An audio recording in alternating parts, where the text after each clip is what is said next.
Welcome to our pre-conference public health pre-conference symposium on future therapies and surveillance of blood disorders. First, I want to say thank you to all the organizations that helped to put together these sessions. My colleagues from the National Hemophilia Foundation, the National Blood Clot Alliance, the Centers for Inherited Bleeding Disorders, the Cooley's Anemia Foundation, Cure HHT, and Centers for Disease Control and Prevention. During this session, if you want to use the chat box, you can write in questions or comments and we can share those with the speakers.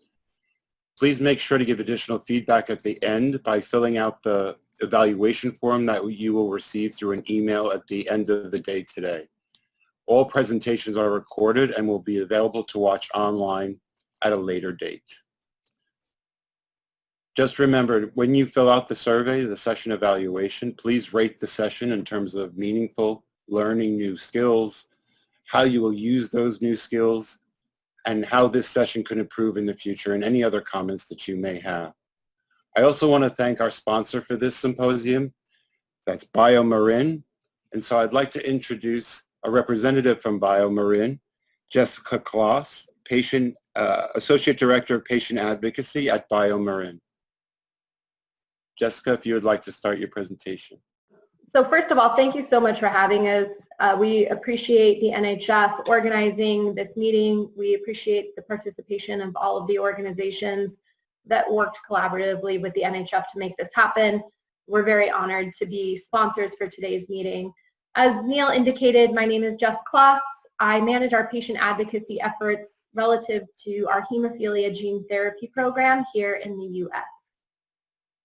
So a few things that I won't be able to discuss today because we want to respect all of the rules is, timing around an FDA decision on any gene therapies for hemophilia. We know that many companies are currently undergoing investigational studies for gene therapy, but none have currently been approved by the FDA. So we'll want to stay away from that topic.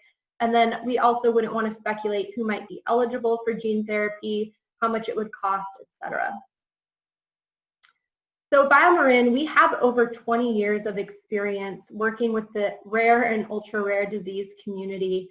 We celebrated our 20-year anniversary back in 2017. I think what makes us unique as a company is our approach to rare disease. We are truly a global organization. We are a biotech company spanning over 78 countries across the world with operations in all of the 6 major continents. I'm sure you could guess which continent we do not operate in. But our focus is really to find treatments for patients with genetic conditions that have a serious unmet medical need. And so what you'll find on this next slide here are 7 commercialized products that we currently have today, as well as our R&D and pipeline programs in areas such as hemophilia and hereditary angioedema.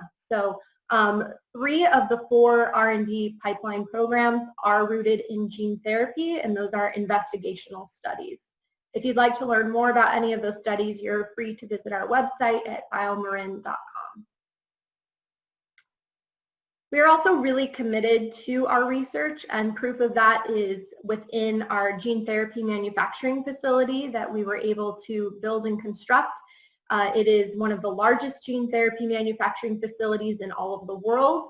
This manufacturing facility allows us the ability to produce over 5,000 doses that will help support our gene therapy research and investigational pipeline. Having that manufacturing facility, which is about 10 miles up the road from our headquarters in Nevada, California, allows for BioMarin to have control of the scheduling of our manufacturing. We also are able to have more control over the quality and rapid production of therapies in the event that one were to be approved by the FDA. So this award-winning facility being located near our headquarters here in the U.S. is just another testament to our investment in the rare disease community. We encourage people, if you have questions about ongoing research related to any gene therapies relative to hemophilia A or B or any of the ones that we indicated on the slides, you can visit clinicaltrials.gov For our hemophilia community members out there, feel free to reach your local HTC. They are the best immediate source for getting your questions answered. Or you can visit a website that we created called hemdifferently.com for gene therapy education. So I talked a little bit about what you can, where we are rooted in terms of our research and our investment. But what you can expect when engaging with us, especially those of us on the hemophilia team, we really are inspired by a hemophilia community and driven to deliver on the ingenuity of gene therapy research and clinical exploration. That purpose drives some of our core behaviors. So when you engage with us, you should be able to see that we really celebrate the people we serve. That comes from visiting our campus and seeing photos of real patients who are on our trials or have benefited from the commercial developments that we've been able to accomplish. They're all over. We want to remember why it is that we work so hard. We also believe that we are better together. I think that the current pandemic has proven this to be true even more so, working together to continue to educate and continue to stay connected. In the face of obstacles, we see opportunity. That's why we are always looking for ways to improve serious unmet medical needs of patients around the world. And we aim higher. An example of how we aim higher is our Gene Therapy Learning Academy. We took a pretty steady and focused approach to how patients would want to learn more about gene therapy. And I mentioned earlier our website, hemdifferently.com. While it does have heme in it, I encourage anybody out there to visit the website because it is a disease-agnostic approach to understanding how gene therapy is intended to work, what clinical trials are aiming to figure out, and what are some of the risks associated with participating in a gene therapy trial. We started this initiative with a 6-month market research project. It was global. 6 countries around the world participated.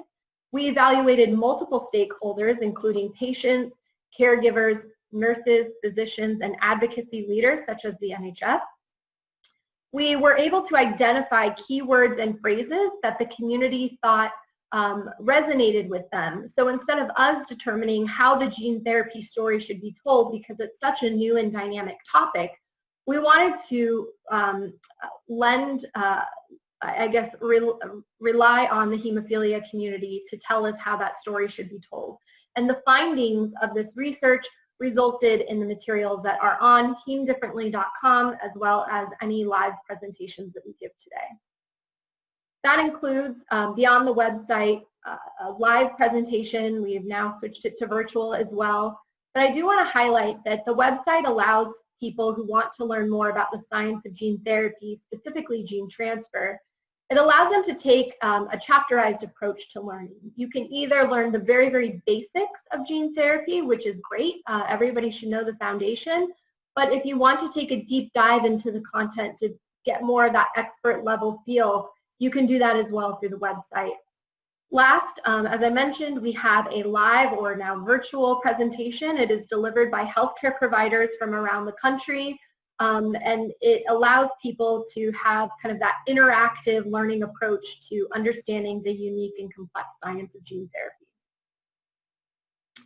Last, as I wrap up here, again, like I said, thank you so much to the NHF for giving us this opportunity to participate today. If you would like to learn more about our company, I encourage you to visit biomarinhemophilia.com, or we also have a Facebook page if you prefer to be connected via social media. That Facebook page is called Speak Out by BioMarin Hemophilia. It's a great way to learn a little bit more about our company, our values. There's videos of our team so that you can get to know them better, including our amazing scientists who really are the pioneers in hemophilia and gene therapy. And then last, as I mentioned, hemdifferently.com is a great place for anyone to get that baseline foundation or that deep dive into the science of gene therapy. So thank you so much, Neil. I really appreciate this opportunity, and I am now going to hand it back to you. Great. Thank you so much, Kristen. Thank you so much for the sponsorship from BioMarin. We really appreciate it. Now we have Brendan Hayes, Director of External Affairs from the National Hemophilia Foundation, giving her presentation.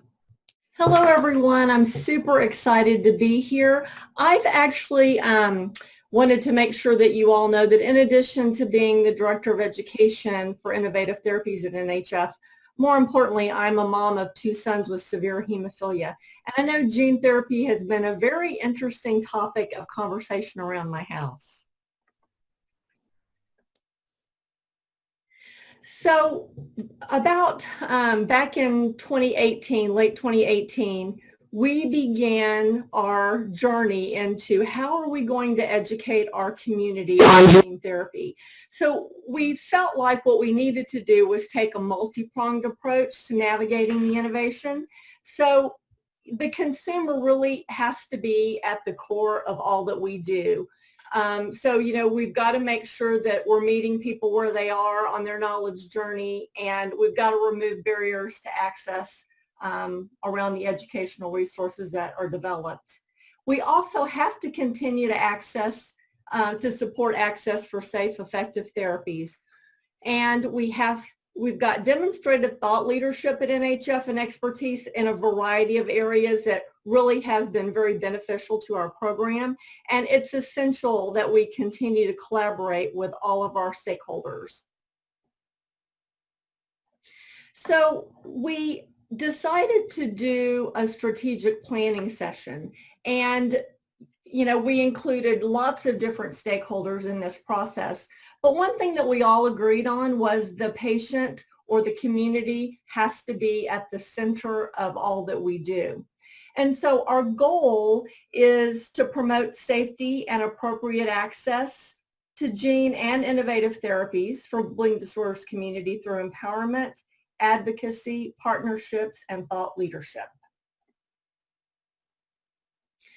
So there are lots of challenges with helping people understand gene therapy. And one thing that, you know, I want to make sure everyone understands, our community has had decades to learn about factor replacement therapy.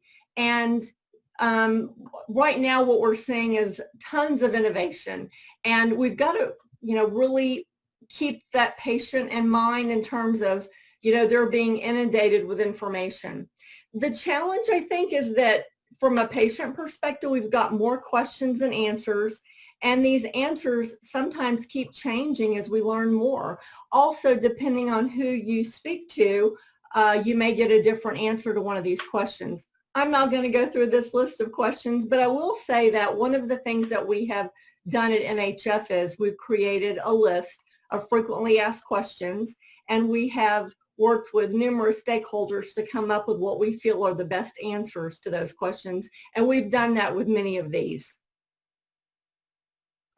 So we talked a little bit about our overall goal, and I wanted to share our objectives, our high-level objectives. So the first is education. So we've got to empower the bleeding disorders community to make informed decisions on gene and innovative therapies through education. And again, you know, we've got to ensure that people are able to make the best decisions. These are therapies and technologies that you can't undo. And so it's really important for people to understand what they have access to today, what is currently in the pipeline, and then what is also planned for the future in order to make the best decision for them. And from an education perspective, it really isn't just the community or the patient that we're trying to educate. We're also including providers and payers in that as well. So our Gene and Innovative Therapies program, you know, what we're really trying to do here is look at community education that not only describes the potential promise, but also helps patients understand the limitations, the unknowns, and of these therapies so that they're able to make the right decisions. So one of the things that we have on our website under the Future Therapies section is resources for gene therapy. Here are just some to name a few. We've recently created an interactive basics of gene therapy, gene and innovative therapies presentation that can be delivered both virtually and in person, and it really breaks down the science, the complex science of these therapies. Another objective is the need to support access to safe and effective gene and innovative therapies as appropriate. So some of the things that we're doing there are, we're continuing to build on our amazing platform of policy and advocacy that we have at NHF. And we're including gene and innovative therapies as part of the work that we're already doing. We're also doing a lot of work with payers. These are really expensive therapies that we're talking about from a gene therapy perspective. And we do, unlike many rare diseases, we actually do have therapies that are working. And so we need to start helping payers understand the improvements to quality of life that these new therapies will bring to patients. And then, first and foremost, with the history of our community, product safety is always top of mind for our community members.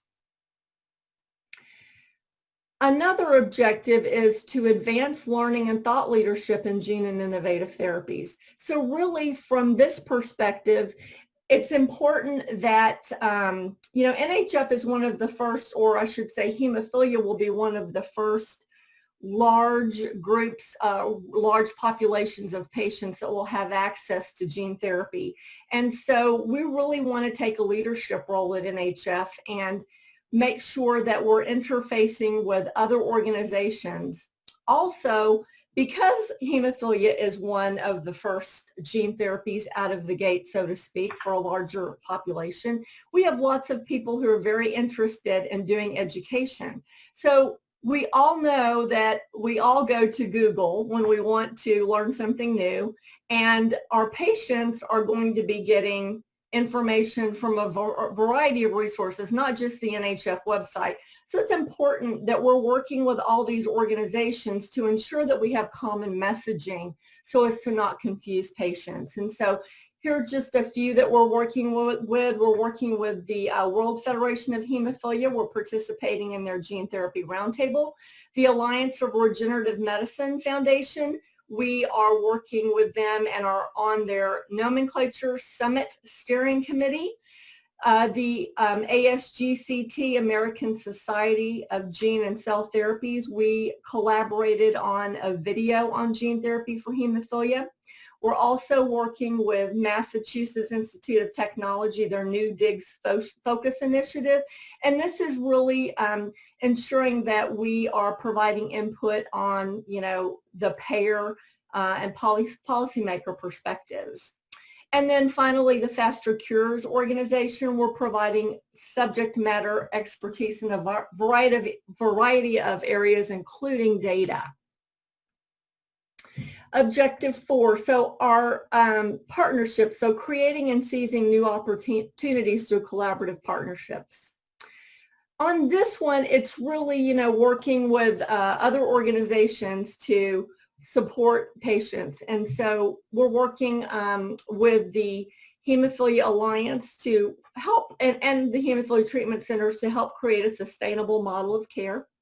We are also working with other rare disease organizations that have gene therapies in the pipeline.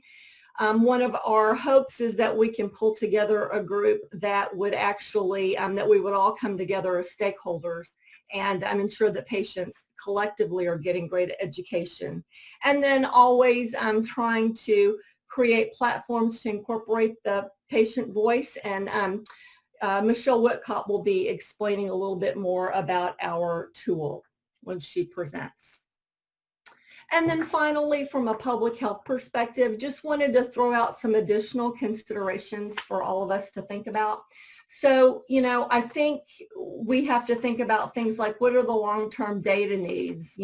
Who's collecting this information, and who's monitoring it? How can we continue to keep patients connected to our HTCs, our chapters, and NHF? And then, promoting health equity. We've got to ensure that this content is in other languages. We've got to provide virtual programming for our rural consumers. And then making sure that all of the content that we're all creating is done so at an appropriate grade level. And, we anticipate that less than 10% of the current population of hemophilia patients will actually be eligible for gene therapy based on what we know today with clinical trials. And so we need to make sure that we continue to educate patients on all the advancements and treatments as we move into the future. And then finally, that mental health aspect of gene therapy, it's something that we also need to keep an eye on. I wanted to just take a quick second to let you know that we've got 3 great consumer sessions that we are going to be having this week, and they're all on gene therapy. And if you have any questions, be glad to take those now. Thanks, Neil. Thank you so much, Brendan. Just one question that came through, and maybe it's just something to think about, is can gene therapies actually heal people with hemophilia? And that's just something to think about and keep into your mind and into your programming. Great, thank you. Great. So our next speaker is Dr. Rachel Rosofsky. She's assistant professor of medicine at Mass General Hospital, and she'll be talking about health inequity. Thank you, Dr. Rosofsky. Oh, thank you. I'm thrilled to be here, and I will be talking about healthcare inequity within the venous thromboembolism space. So here are my disclosures. So very quickly, I'll talk about a little bit about the National Blood Clot Alliance, a case, some statistics, and really talk about the populations impacted disproportionately. And we're very privileged to have a patient give her perspective and then end with some steps moving forward.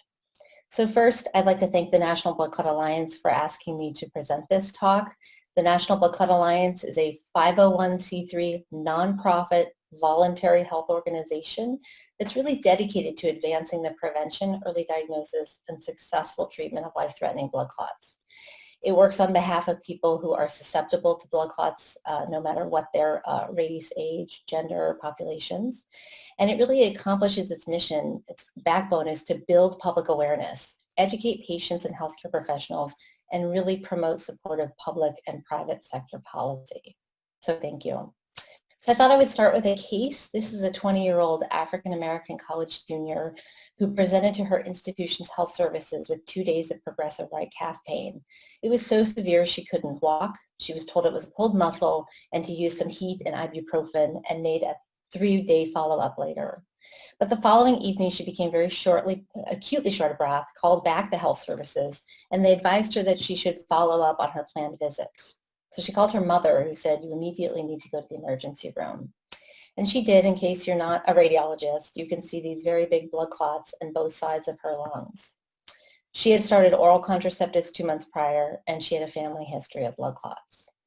So I think pulmonary embolism and venous thromboembolic disease is a huge problem. And we know from the Center for the World Thrombosis Day that 1 in 4 deaths worldwide is related to thrombosis. That is a remarkable statement to make.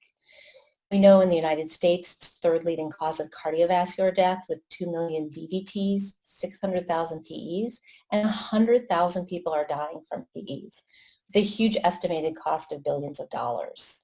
We know that more people in the United States die of pulmonary embolism than breast cancer, car crashes, and AIDS combined. It is also the #1 cause of preventable deaths in hospitalized patients in the United States. And this problem is not going away. You can see here that the incidence is increasing. And if you look at the risks of why people get these blood clots, BMI, so obesity is one, and pregnancy is another one. So despite our ever-increasing focus around blood clots, there are certain groups of people that are at elevated risk over others. And while some of these issues can be attributed to various health-related factors, inequities within the healthcare system play a significant role, and we're going to highlight some of these groups today, as well as the reasons why they're at increased risk. So pulmonary embolism is a significant risk factor for pregnant women. And the CDC created, the CDC created something called the Pregnancy Mortality Surveillance System. And they found that thromboembolic pulmonary embolism accounted for 9% of deaths in pregnancy and childbirth. And this was even in regions of the world with access to quality health care. And getting pregnant actually can make you 5 times more likely getting a blood clot. And the blood clot risk is heightened throughout pregnancy and into the first 3 months post-delivery. We also know that if you look at trends in pregnancy-related mortality from the United States from 1987 to 2016, you can see that this is increasing. And we know that there are considerable racial and ethnic disparities in pregnancy-related mortalities. And in fact, Black women are 3 to 4 times more likely to die from pregnancy-related complications such as PE than white women. And this was a racial and ethnic disparities in pregnancy-related deaths put out by Morbidity and Mortality Weekly Report. And you can see here that discrepancy. And chronic conditions such as heart disease and diabetes may play a significant role in this. Now we know that poor quality of healthcare for Black Americans has been increasingly well documented. And we know that racial disparities has shaped so many American institutions that perhaps it's no surprise that healthcare is among them. But put simply, African Americans receive less care and often worse care than white Americans. And the reasons are many, and they can include lower rates of healthcare coverage, communication barriers, and racial stereotyping based on false beliefs. And predictably, their health outcomes are worse. So this was actually a study done out of the University of Virginia in 2016 that found that its white participants, which included those with no and varying levels of medical training, held false beliefs about the biological differences between Black and white people. And the fallacy, surprisingly widely accepted as true, was that the blood of Black people coagulated more quickly than the blood of white people, as you can see here. So evidence suggests that Blacks are less likely to receive a full course of anticoagulation therapy after VTE. Blacks have an increased incidence of VTE and poor disease outcomes. And if you look at this study, which was done looking at hazard ratios of VTE for patients living in the Southwest versus elsewhere in a study called REGARDS, that stands for Reasons for Geographic and Racial Differences in a Stroke Study. And they found that there was a significant region by race interaction, and Blacks in the Southwest had a significantly higher rate of VTE as well as DVT, and most of them were unprovoked than the rest of the United States, which was not seen in whites. So the incidence of VTE depends on a complex interaction of inherited and environmental risk factors. And the prevalence of these inherited risk factors depends on the populations being studied. And there are several conditions that are more common in Blacks than in whites. This was a study done by John Haidt where he actually looked at the characteristics of white and Black Americans with venous thromboembolism. It's a cross-sectional study. And if you just look at the characteristics, oops, there we go, whites versus Blacks, on the characteristics that can often predispose people to getting blood clots, hypertension was higher in Blacks, as was diabetes, renal disease, and being on dialysis. If you look in particular at the distribution of VTE risk factors, you'll see here that whites had more commonly associated transient risk factors such as post-surgery and trauma, as well as family history of VTE or thrombophilia, whereas Blacks had higher HIV, sickle cell, and like I already mentioned, the idiopathic VTE. This was another study looking at racial differences in VTE, and again you can see here that Blacks were less likely to have these inherited risk factors, but much more strongly associated was obesity, HIV, and then they actually looked at certain biomarkers in laboratory values and found a higher D-dimer rate and a higher factor VIII level. Factor VIII tends to put people at a higher risk of getting blood clots. In addition, there was sickle cell, and they found decreased quality of care as opposed to increased quality of care and VTE prophylaxis in non-African Americans. So what about healthcare and COVID? So this novel virus, as we know, its proliferations and its short and medium and long-term impact has yet to be studied exhaustively due to the present nature of this crisis and the nascent stage of data collection at this time. That said, there's qualitative observations that I'm sure you have all read about, and I'm going to highlight a few of them here between the health inequities and COVID. So the two major risk factors that are thought to make coronavirus deadlier for those who catch it are old age and pre-existing health conditions. But there's a body of research that points to a third, which is low socioeconomic status. And even for those that are above the poverty line, studies are finding that low income relative to the rest of the society is associated with higher rates of chronic health conditions such as diabetes and heart disease, which we know places people at higher risk of getting COVID. So you may have seen this New York Times piece where they looked at coronavirus cases per 10,000 people, and you can see here there's a disproportionate number of Black and Latino as compared to white. And you can see here in this pictorial graph of the country that Blacks are in the red, and it's 25, 50, or 100 per 10,000. You can see that there's many more red than any other color. They also found that the rate of Black and Latino coronavirus cases were almost threefold higher than that of white cases, as you can see here. And this data comes from the Center for Disease Control. There was a recent study in the New England Journal looking at hospitalization and mortality among Black patients and white patients with COVID. And they found that in a large cohort in Louisiana, 76.9% of the patients who were hospitalized with COVID and 70.6% of those patients who died were Black, whereas Blacks only comprised 31% of the population in that county. And you might have seen this, the Washington Post, the coronavirus is infecting and killing Black Americans at an alarming high rate.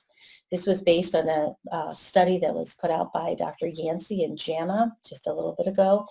And what they did is they looked at the population, the percent of population of Blacks in each county, and then the percentage of deaths. And you can see how disparate these are. 26% of people who Blacks make up that population versus 73% of the deaths. In Louisiana, I already mentioned, DC, Chicago, Illinois, Michigan, and these numbers are alarming and shocking. If you look at the CDC website, and I think this is just updated from last week, you can see the percentage of cases by race and ethnicity. So Hispanic Latino was 32%, Black non-Hispanic 19.8%, and white 38.8%. And you may say, well, more whites are getting this, but if you look at the population, you can see that Black and African American only make up a certain very small percentage of population versus white is 76%. And the same goes for the deaths. You can see here, Black and Hispanics are making up 22% of deaths versus white and Hispanic of 50%. So the contributing factors related to this increased incident include exposure to the virus due to mission critical occupations and primarily in the service sector where people can't stay home and do their work from home. And the prevalence, like I've already talked about, of chronic conditions, which increases the risk of virus severity. There's been several autopsy studies, one out of LSU, which showed of those Black Americans who died of COVID, men and women in their 40s to 70s, all had at least one of the following comorbid conditions, each of which is known to significantly worsen the infection, either high blood pressure, type 2 diabetes, or obesity. So these are challenging situations. I've shown you maternal health, increased risk of VTE in pregnancy, and the discrepancy with African Americans. I've highlighted inequities between Black and whites in terms of VTE risk, treatment, and outcomes. And lastly, presented some data about COVID. But I also, like Jessica said, that I think this is a real opportunity for us. And we need to learn from our patients in these situations of how we can do better. And so we're very fortunate to have Tracy Wilkes-Smith, who is a patient, and she's on the board of the National Blood Clot Alliance. And we're thrilled to have her kind of give us the patient perspective. And Tracy, thank you so much for doing this. And I just want to hear from your perspective in a few minutes, kind of, you know, you just heard all of this and, you know, how this all affected you and your experience and what you think helped you. So Tracy? Yeah, thank you, Dr. Rosowski. Thank you so much for allowing me to tell my story. You know, I'm just going to read a little bit of my thoughts to you all. It was Christmas, and I was 25 years old at the time. Throughout the holidays, I sat at home, feeling as though my life was slowly draining away. I slept sitting up because I couldn't breathe lying down. Finally, Just before dawn, the morning after Christmas, I called my mother and asked her to take me to the emergency room. A test later revealed that several large blood clots from my deep veins around my abdomen had broken apart and traveled to my lungs, causing a pulmonary embolism. Flashback to the fall, to a doctor who dismissed my symptoms. Another doctor, and ultrasounds was a wrong diagnosis, muscle strain. He said, later, an MRI showed a herniated disc and sciatica, except that wasn't the reason for my symptoms.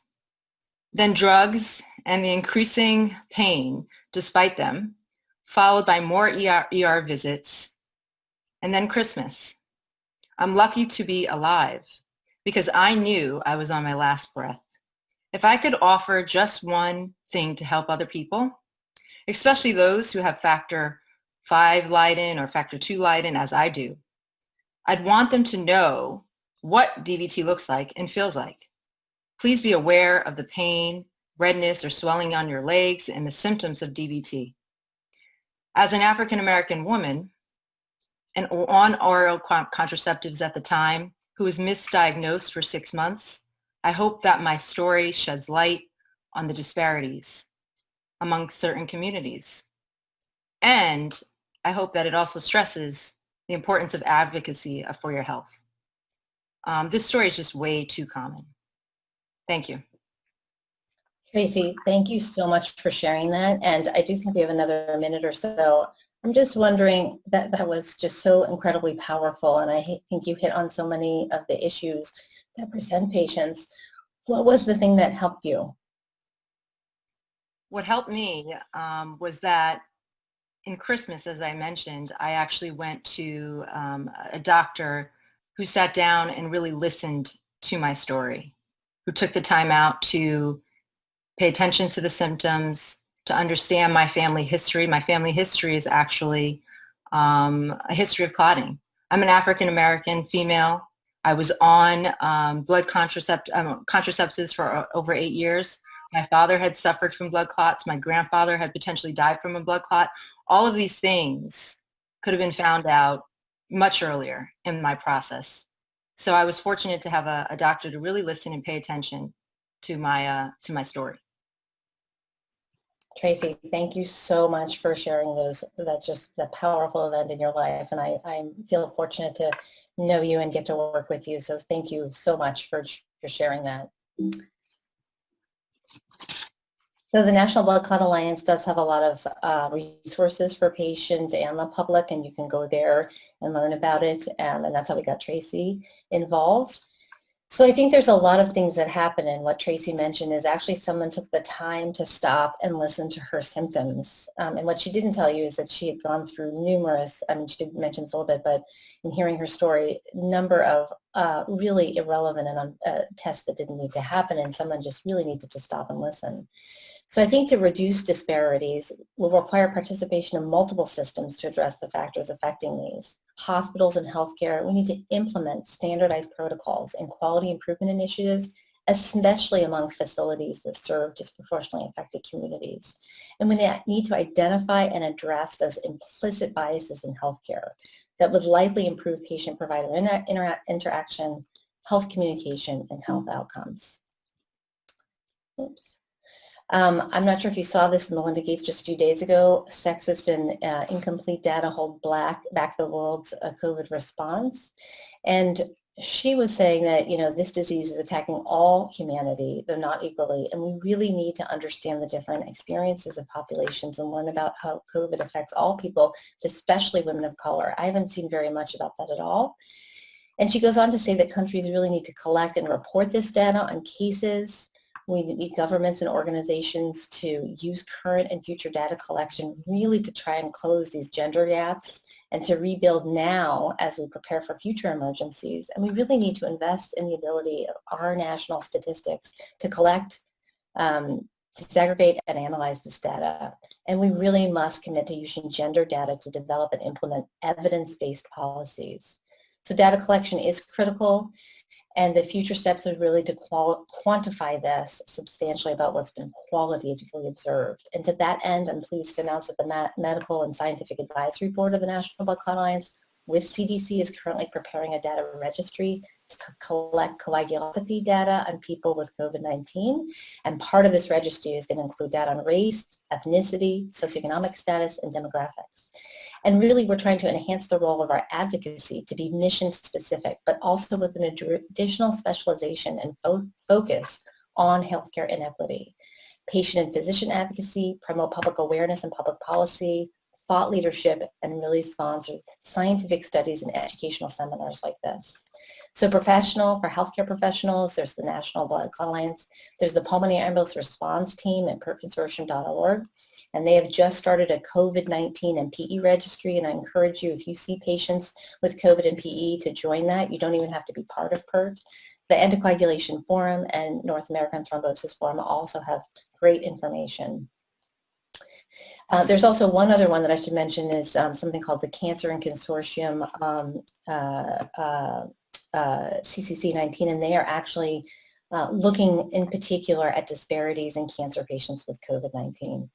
So my closing reflections that our issues concerning healthcare inequity are different, among different ethnicities and socioeconomic cohorts, and they're by no means new. But the current COVID-19 pandemic has really shown a large light on these problems. And I think we need to take advantage of this. More funding is needed to determine the clinical differences in VTE amongst multiple races. Education, and exactly what Tracy was saying, is just to teach people and providers. We must provide that and encourage a healthy lifestyle across races. And healthcare professionals must also be educated to be culturally sensitive and culturally competent. And patient advocates, such as the National Blood Clot Alliance, should be a bridge to foster this enhanced awareness on patient-specific issues. So as Dr. Martin Luther King said, of all forms of inequity, injustice in health is the most shocking and inhumane. So thank you very much. Thank you very much, Dr. Rosasi, for your presentation. It was great information. And thank you, Tracy, for your story. It's very much appreciated as well as the National Blood Clot Alliance. Thank you.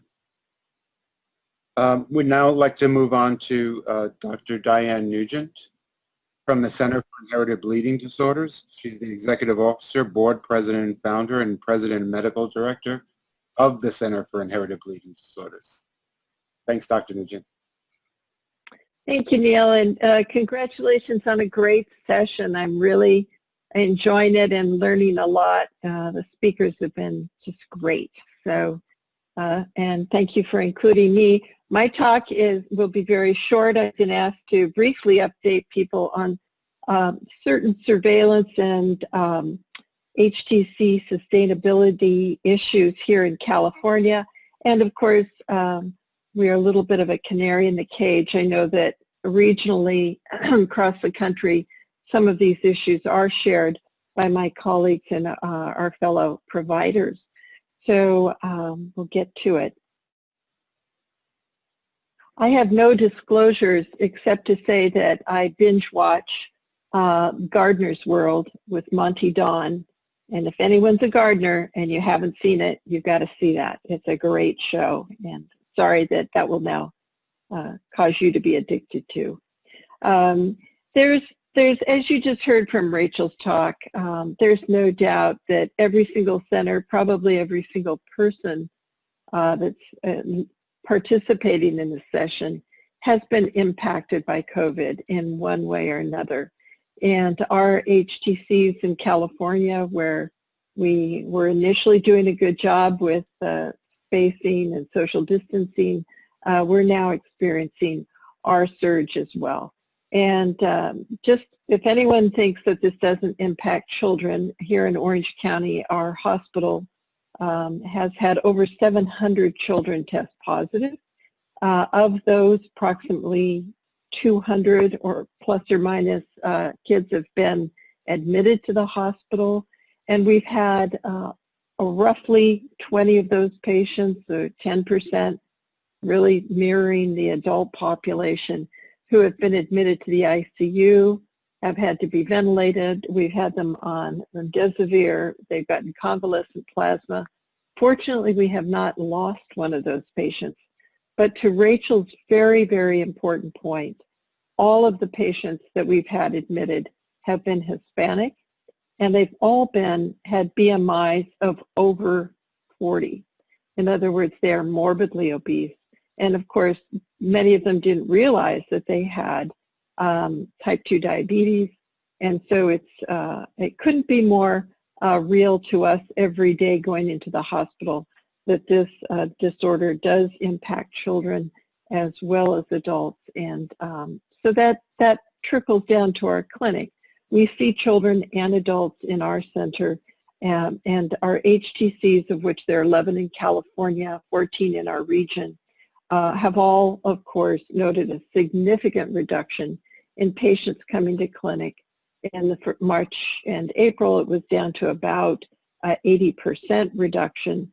Very quickly, though, we picked up on telehealth, and again, the regional directors have all compared notes on this.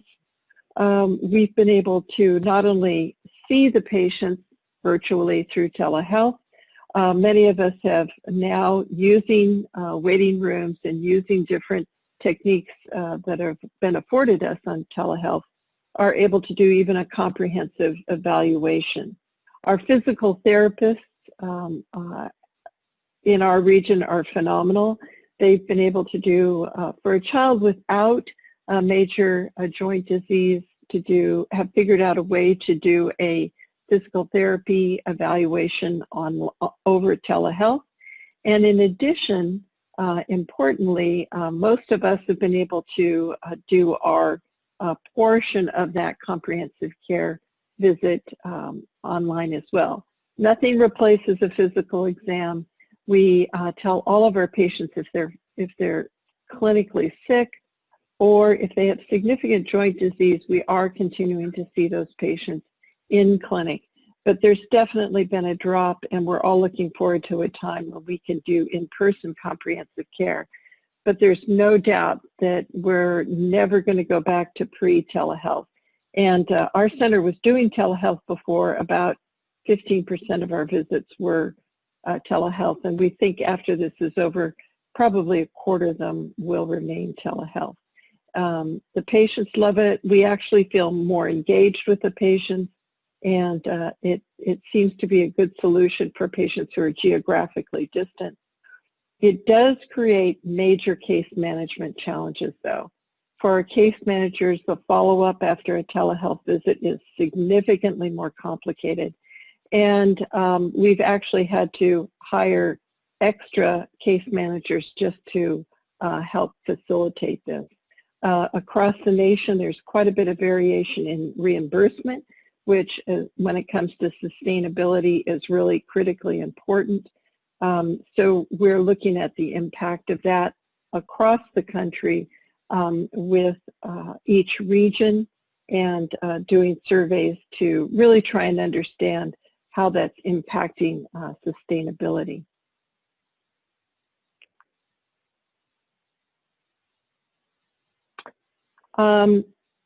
As well, of course, downstream impact of COVID is the economic crisis that we are in here in the United States, and California is not isolated from that. We have very high unemployment rate right now.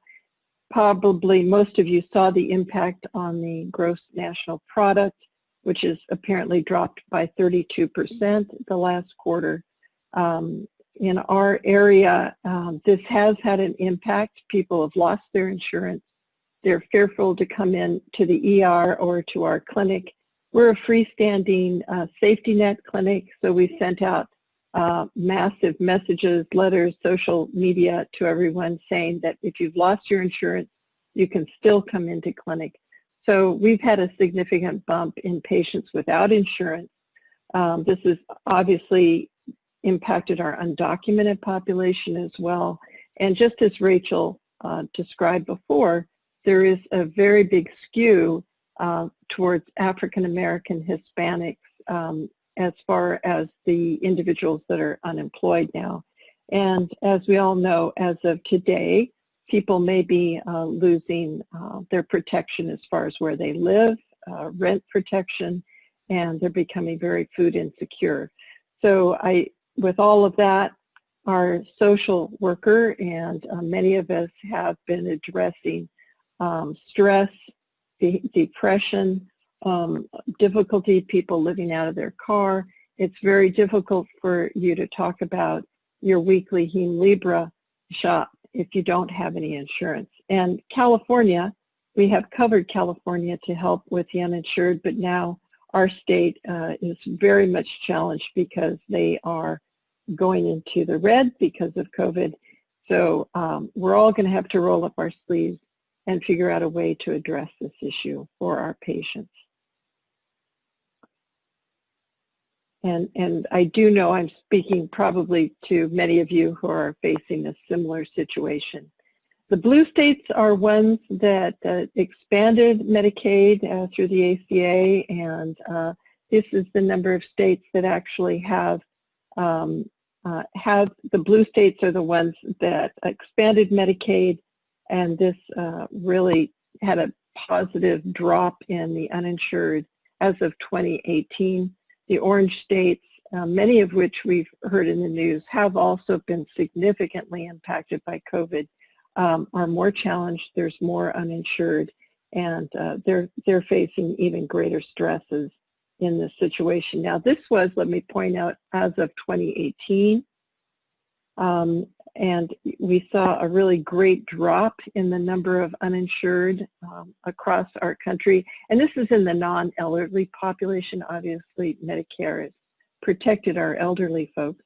As of 2018, 28% of the folks in millions, that's 28 million uninsured, or 10% of our population.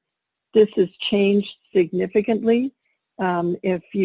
For those of us who are interested in transformative healthcare and understanding, hoping that we can get everybody insured in the years ahead, this is a great site to reference for family coverage in the United States.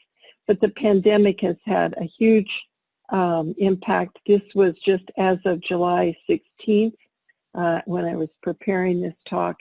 And you can see that now those curves that I showed you yesterday, we can now add 5 or 6 million on top of this, bringing us back about to this where we were in 2014. Extremely discouraging in that sense. So I'll just briefly mention that many of you know that California is the only state in the union where Hemlibra is listed as, whoops, sorry guys, got a touchy pointer here, where Hemlibra is listed as a Part D drug, which means that it really does not help us, our 340B programs. There's really no delta to help with providing care. Most of you know that 80% of the cost of a hemophilia treatment center in California and in the country, as far as FTEs, covering clinic costs, salaries, comes from 340B net income. And this was shown by HRSA and many others in our country. So as soon as we lose that net income by virtue of, in California, Hemlibra is now taken out of our net income formulations, it has a significant impact. And as of 2018 in California, 15% of the severe factor VIII patients had been switched to Hemlibra.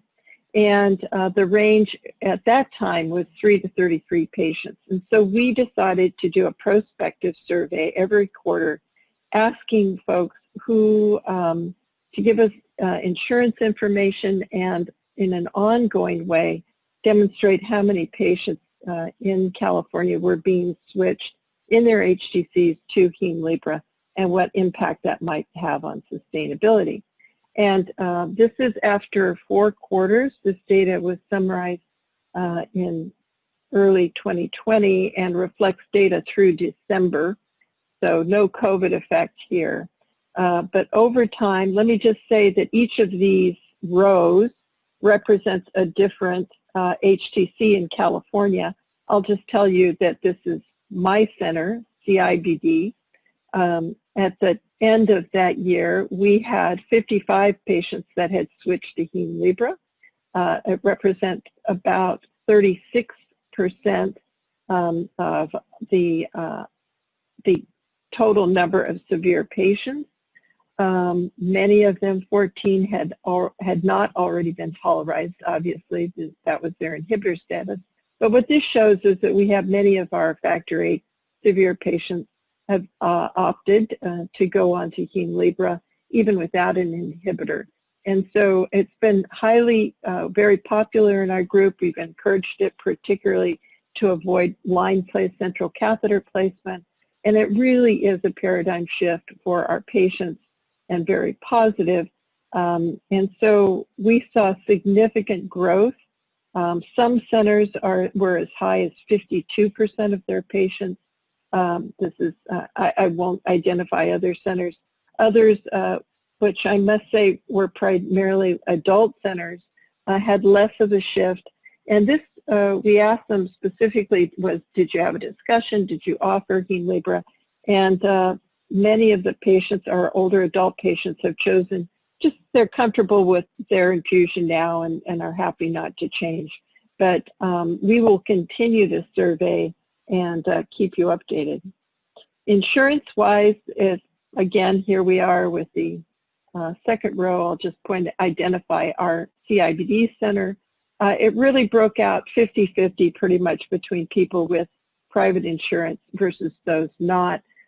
We have about 60 to 70% of our patients are Medi-Cal, CCS, or GHPP, so there's a little bit of a dominance there. But it really doesn't seem to break out according to insurance. It's definitely patient choice, but it ends up being a lot of patients having switched over. So another challenge that we have then is that over 1/4 of the California HTC patients with severe factor VIII have switched to Hemlibra, with a steady growth with its release since Med 2019. And so this is having, for us, a really significant, important impact on our sustainability. And as I mentioned, state patients in California represent over 55%, that's overall.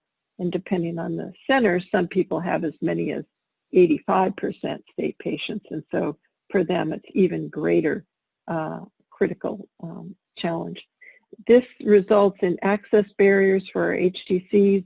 We use those funds to help reach patients that are geographically distant, to help pay for transportation, for translators, and to cover, as I said, for patients who have lost their insurance.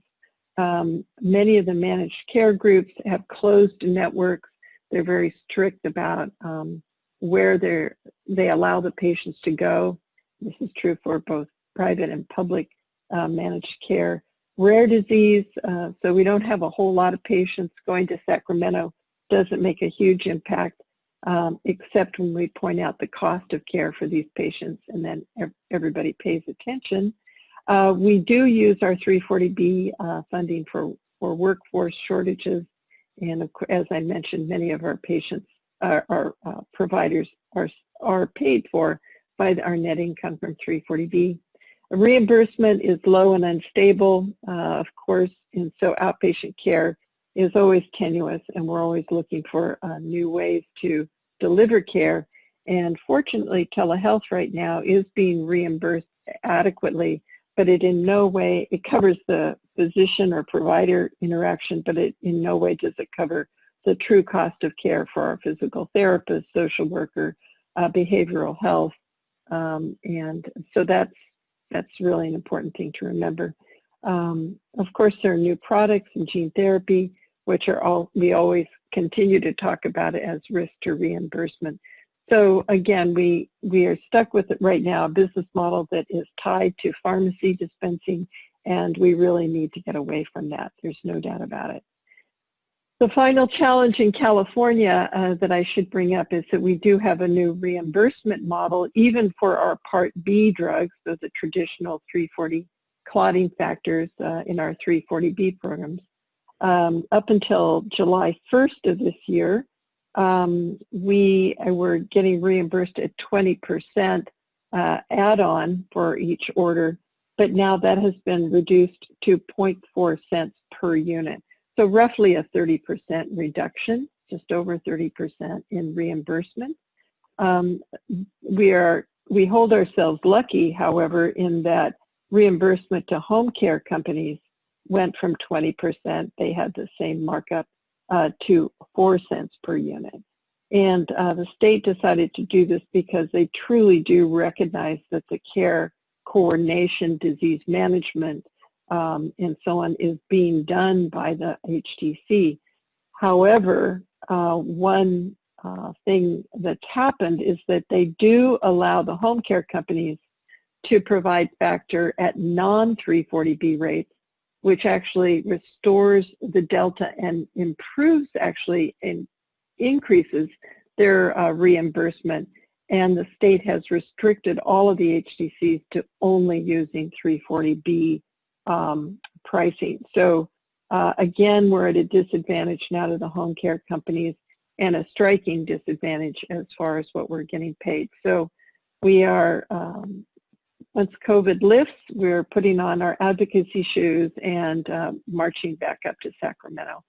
Just in this month, we can predict that per quarter there will be a reduction of roughly just under $300,000 per quarter, and that annualizes to $1.1 million per year. That's going to have a significant impact on our staffing and services. So the challenges remain. Our net income is still supporting clinical research associates for our HRSA and CDC grants. We're very concerned about losing capacity there and our ability to capture that data. And between these two, the Hemlibra and the new reimbursement model, really some of our, the viability of at least two of our HTCs is really in question, and they may end up having to close. We did lose one center last year already. So action items are, we really need to work with the state to have an accountable care organization or bundled care model where we truly get paid for what we do, because what we do results in cost savings and patients do better, their quality of their life is better, and that's what we really want. And we do want cure. We're hoping that gene therapy and other new modalities are really going to replace factor for the majority of our patients long term.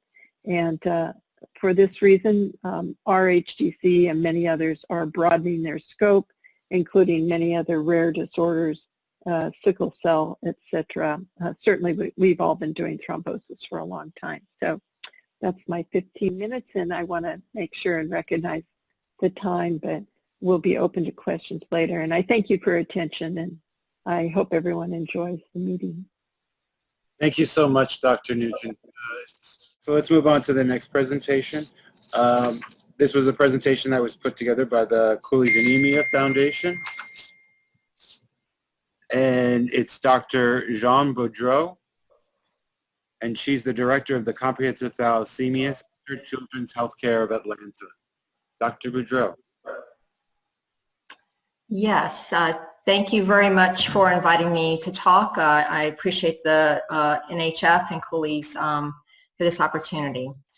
So my disclosures are as follows. The pertinent ones for this talk are that I've been a consultant for Bluebird Bio, which is a company currently conducting trials in gene therapy.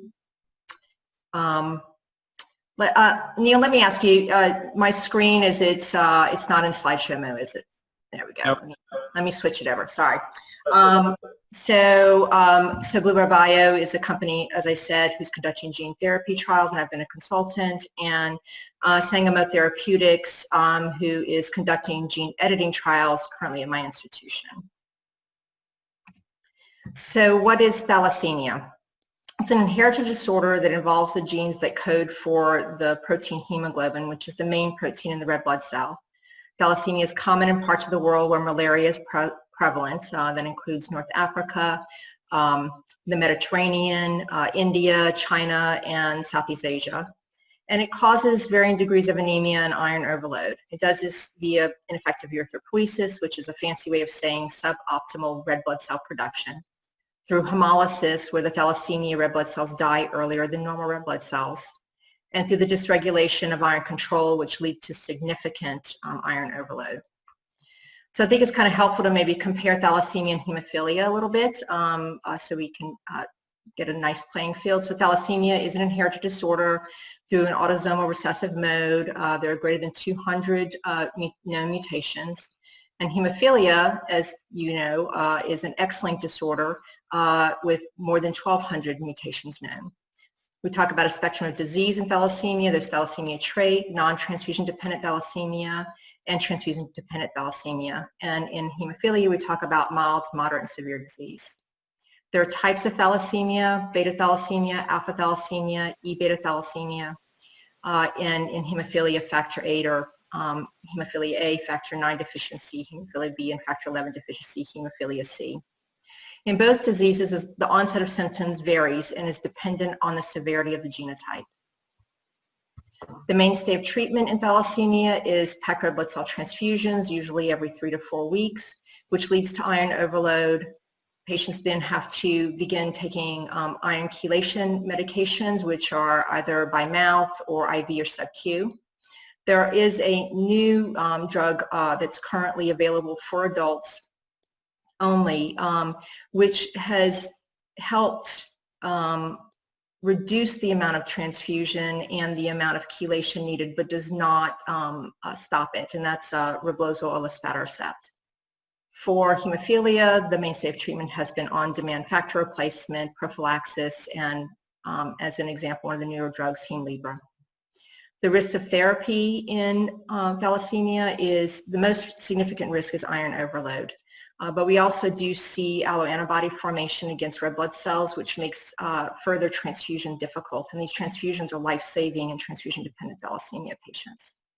Risks of therapy in hemophilia, one risk noted would be inhibitor formation. And in both of our diseases, we both share the viral transmission risk that devastated our communities years ago, has definitely lessened, but is not gone. And then, of course, the risk of central venous lines, infection risk, and clotting risk. There are long-term issues in thalassemia, and the vast majority of those are related to the iron overload. Patients develop diabetes, growth issues, pubertal delay, fertility issues, and if you live long enough, increased exposure to iron can increase your risk of cancer and significant heart issues. In hemophilia, a lot of long-term issues are around joint destruction, which can be devastating for hemophilia patients. Again, hepatitis and HIV, as I mentioned before, and the major cause of death in thalassemia is heart failure, whereas the major cause of death in hemophilia patients is intracranial hemorrhage or otherwise uncontrolled bleeding. Thalassemia does differ a little bit in hemophilia in that we have had a curative therapy available to our community for the past 2 decades. Bone marrow transplant. So in bone marrow transplant, what's considered standard of care is a matched sibling bone marrow transplant. There's a greater than 90% success rate. There are issues with graft versus host disease and graft failure. The problem with matched sibling is the limited donor pool. Many of our families will stop having children once they have a child identified with thalassemia major or transfusion-dependent thalassemia, so that limits the donor pool. And a significant proportion of the new thalassemia patients in this country are adopted from other countries, so they have no siblings available. Unrelated donor bone marrow transplant has been investigated in both adults and in children. It's considered comparable to matched sibling. It's about a 90% success rate. Again, graft versus host disease and graft failure are issues. It's a slightly bigger donor pool, but it's still limited. The ethnicity of most thalassemia patients are poorly represented in the bone marrow donor registries because they are not Northern European typically. Haplo-BAMT, where a parent is a donor, or reduced intensity cord blood transplant is still considered experimental. Therefore, only a small percentage of thalassemia patients, transfusion-dependent thalassemia patients, have actually undergone bone marrow transplant to date. So a brief comparison of bone marrow transplant and gene therapy and thalassemia. So both require a myeloablative regimen. That's a chemotherapy given to prep the bone marrow for accepting the donor or the patient's own cells back. In bone marrow transplant, a donor is required, and there are donor limitations. In gene therapy, we actually harvest a patient's stem cells, bone marrow stem cells. We treat that with the gene therapy product and reinfuse that back to the patient. So there is no donor involved. So there's one advantage of gene therapy is there is no graft versus host disease. However, there's the genotoxicity potential, which we don't see in bone marrow transplant. Bone marrow transplant is considered a cure. It's a complete replacement of the abnormal red blood cell stem cells, whereas in gene therapy, not all red blood cell stem cells are transfected, so it's not really a cure. The success is determined on improvement of anemia to acceptable levels. And those acceptable levels generally are pre-transfusion hemoglobin levels that we would accept in our patients today. So gene therapy and thalassemia. There have currently today been multiple trials for beta thalassemia, E-beta thalassemia that are transfusion dependent, but not for alpha thalassemia or for non-transfusion dependent thalassemia patients. Patients cannot have HIV, and their hepatitis and iron overload has to be controlled, and to date, only patients less than 50 years of age are eligible. It's a lentiviral vector directed at the bone marrow stem cells, and it does require a myelosuppressive conditioning regimen involving busulfan. Right now with the current trials, the median hospital stay is about 45 days, awaiting neutrophil and platelet engraftment. The side effects from the myelosuppressive conditioning does not appear to be any greater than it would be for any other busulfan-based myelosuppressive conditioning. It is not a cure. The goal is transfusion independence. It has about a 75 to 90% success rate, and that's dependent on the beta globin gene mutation involved. Durability doesn't seem to be an issue. The first patient was done in 2013, and thus far no patient has reverted back to their initial disease state. It is commercially approved in the EU, and there are currently 2 patients in Germany awaiting the resolution of COVID to actually undergo their commercially available gene therapy. We expect that the first FDA application for gene therapy in the United States will be in late 2021, and the expected cost will be somewhere around $1.75 million. There were issues uncovered with gene therapy and thalassemia. There was a failure rate that was related to poor vector copy number or poor stem cell transduction or low cell dose reinfusion. Again, I've mentioned the myeloablation issues and the genotoxicity potential. Future therapy options, gene editing, which I mentioned earlier. In the case of thalassemia, there's a trial looking at a non-viral delivery to knock out BCL11A enhancer sequence and increase hemoglobin F production. It is theoretically possibly safer. It's still in phase 1, phase 2 trials, so we do not have any data to date to know whether or not this is going to give us an equivalent result. Gene therapy and hemophilia. I feel like I'm preaching to the choir, but there are multiple trials for hemophilia A and B, but not for the rare factor deficiencies or for mild hemophilia. HIV and hepatitis must be controlled, so far only in males and mostly adults. It utilizes an adeno-associated viral vector. It's liver-directed and has a very good success rate. There's no conditioning, and that avoids the myelosuppression issues that we deal with in thalassemia.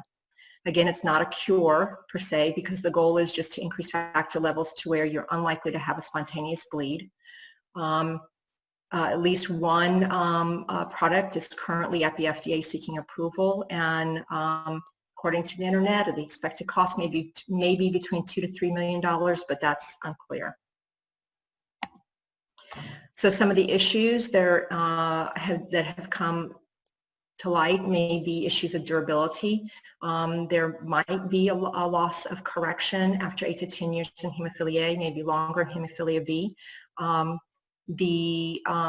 then for patients who have antibodies due to naturally occurring adeno-associated virus, they may not be eligible for this treatment. And of course, there's a genotoxicity potential. The future for some of the options for the future for gene therapy, there are trials that are to begin with gene therapy looking at lentiviral vectors with reduced intensity conditioning. And there's also a gene editing trial. This one does use the AAV vector to deliver the factor IX transgene to liver cells. So how will gene therapy change things for thalassemia? We do have some experience with bone marrow transplants. So after the typical patient who undergoes a bone marrow transplant thalassemia, after their recovery from the acute issues, will travel back to their treating hematologist where they will undergo a revaccination schedule and will address any residual iron overload issues, which may take several months to a year or two to deal with. And then those patients are shuttled over to a survivorship program similar to what we do with our oncology patients. And then we lose them because since they are cured, they go away from us and we really don't have a good legitimate reason to see them on a regular basis. And that community connection is broken. It is very rare for us to see our bone marrow transplant patients come back to us. I do have one patient who was transplanted well over a decade ago, and she continues to come back to our camp to share her experiences with our current thalassemia patients, but that's rare. So one of the questions I think that has arisen is sort of, what are we going to do about this potential for decreased contact with treating providers? In thalassemia, gene therapy is not a cure. Some patients will still remain anemic, and with viral infections, they may require transfusion, which can be very dangerous if it's not done with the established precautions that we take with thalassemia patients currently. If they just walk into an emergency room and they are anemic and somebody orders a blood transfusion for them, they could have some serious consequences. Also, the dysregulation of iron control is improved with gene therapy, but probably not completely corrected. And iron overload is a silent killer. You can develop significant iron overload silently before you ever have any symptoms. And if someone is not thinking about watching for this, it could really be devastating. And the result is usually heart failure, acute heart failure. There's also the recognized long-term disease status issues. Our thalassemia patients, gene therapy is not going to fix their endocrine disorders. It's not going to fix their already existing cardiac dysfunction. So those things need to be monitored. And there's also the recognized potential long-term side effects of the gene therapy and the myeloablative regimen itself. Thalassemia patients, I believe, after gene therapy will need decreased but ongoing care by providers with thalassemia expertise. And I think that's going to be a problem. I think as more and more patients undergo these curative therapies or these therapies that significantly reduce their interaction with the thalassemia community and providers, we're not going to be training new thalassemia providers as the rest of us retire and age out. And so that may be an issue. It's currently an issue already that we don't have enough providers around the country, much less around the world, that have an interest, that take an interest in thalassemia and learn about it and how to properly care for patients. I think that potentially could get worse with time. And there's the loss of disease knowledge, right? So gene therapy does not change the patient's DNA in their sperm and eggs. If you have the case of a young patient, a child who undergoes gene therapy, they may not take it seriously. They may forget that they have the potential of passing on their set of genes to their children, and their children could be affected by thalassemia. So I think that that's important. And again, the loss of disease knowledge, as I mentioned earlier, with providers as we train new providers coming up. And then there's the loss of community. What happens to camps? What happens to these not-for-profit foundations? We, as thalassemia providers, we're still going to, even with the new beta thalassemia gene therapy treatments that are coming up available, our alpha thalassemia patients, the progress for gene therapy and gene editing has been much, much slower. So those patients will remain with us as well. And then what about the non-transfusion dependent thalassemia patients? You know, it's not, those patients are on a spectrum of disease. And so some of those have significant anemia and have significant comorbidities along with their thalassemia. So what happens to them? And what happens to the transfusion-dependent thalassemia patients who are just too afraid to embark on this new therapy? Or the patients who fail to meet the current eligibility criteria. We have a significant portion of our patients who are older than the age of 50, or patients who are living with HIV. Will the risk-benefit ratio ever favor gene therapy for these patients? So the solutions. I think that one of our previous speakers said it well. Education, education, education is going to be really important. For the patients enrolled in trials is already established, 12 to 15-year long-term follow-up. And those patients are being offered fertility preservation prior to the procedure if it's feasible. For patients that are treated after FDA approval, how long will follow-up take place? We haven't figured that out. And will they be offered fertility preservation by the gene therapy company itself? That's not clear as well. So do we see these patients annually? How long will they be compliant? If they're really not getting transfusions and they're not having ongoing chelation, what's going to bring them back to see our providers? I think one of the things we have to consider is learning from our oncology colleagues and maybe developing a thalassemia-specific survivorship program, where there's a visit specifically designed to discuss long-term follow-up issues, where we create a document that outlines what the potential issues are by age and by side effect, and then create multiple ways to access this information. Give the patient a hard copy of it, have them be able to go to a website to retrieve it if they lose that hard copy, or give them a jump drive, something like that. I think those are going to be some of the things that we're thinking about as we move forward in the gene therapy world. So I want to thank you. Thanks BioMarin Pharmaceuticals for sponsoring this. I also want to give a shout out to Robert Sidonio, who is my local partner for hemophilia, who provided some information for me, Blueboard Bio, who provided their latest data on their current trials, and the Cooley Anemia Foundation for inviting me to give this talk. Everybody, please stay safe, wear a mask, wash your hands, social distance. Thank you. Thank you very much, Dr. Bruder. Very interesting to see the comparison between thalassemia and hemophilia, so thank you very much. So before we move on to the next presentation, Dr. Rosofsky, if you can mute yourself. So there's a question that came through: any data for VTE or PE in children with COVID-19? Okay, I think what you're asking is what is the data in VTE in children in COVID-19? Was that the question?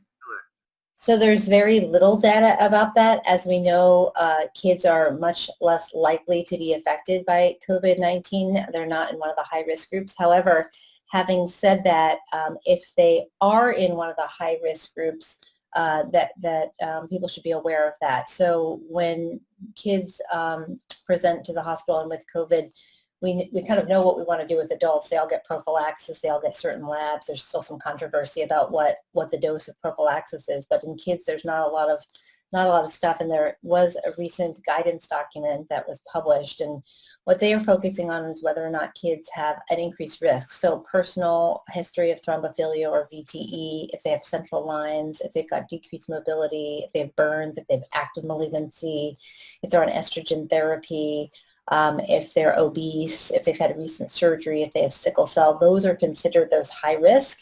And those people are going to be at a higher risk of getting a blood clot. And so people need to be aware of that. And again, going back to education, what was just talked about is just being aware of the signs and symptoms of blood clot. But at this point, we don't have good numbers as to what the actual rates are with kids.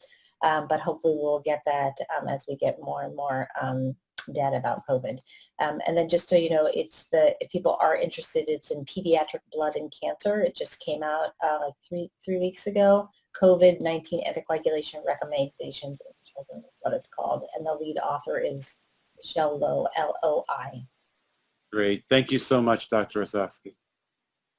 Now we'll move on to our next presentation, which was put together by the organization Cure HHT.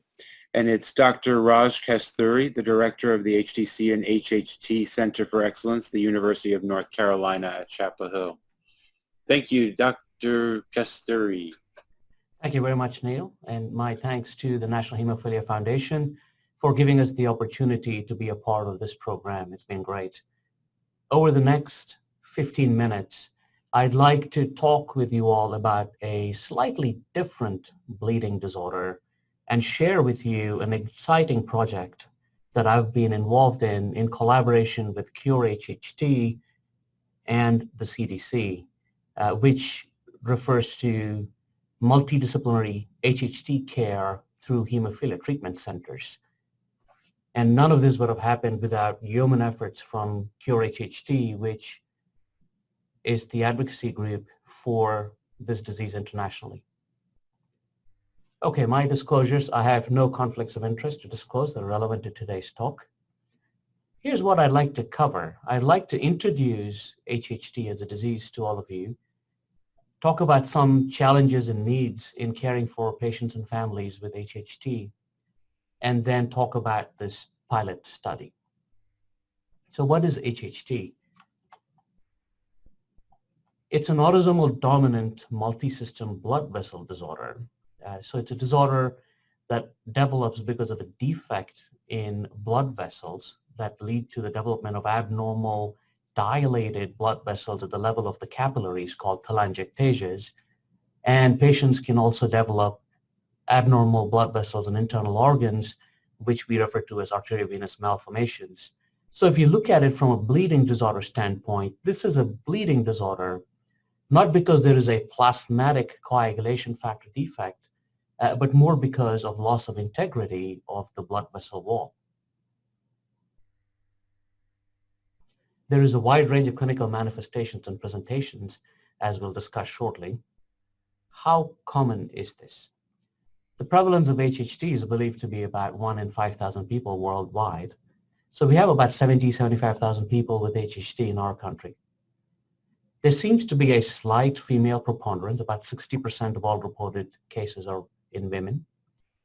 And it tends to affect all races equally. In my practice, I've got patients that represent every race and ethnicity. So HHT is a bleeding disorder. It is a recognized rare bleeding disorder by the CDC. What you may not realize is HHT is actually the second most common bleeding disorder in terms of just numbers, second only to von Willebrand's disease. So what do we know about the genetics of HHT? It's inherited. It's inherited in an autosomal dominant fashion. We know the genes that result in the vast majority, if not all, of HHT. Mutations in endoglin and ACVRL1 account for about 85 to 90% of all disease.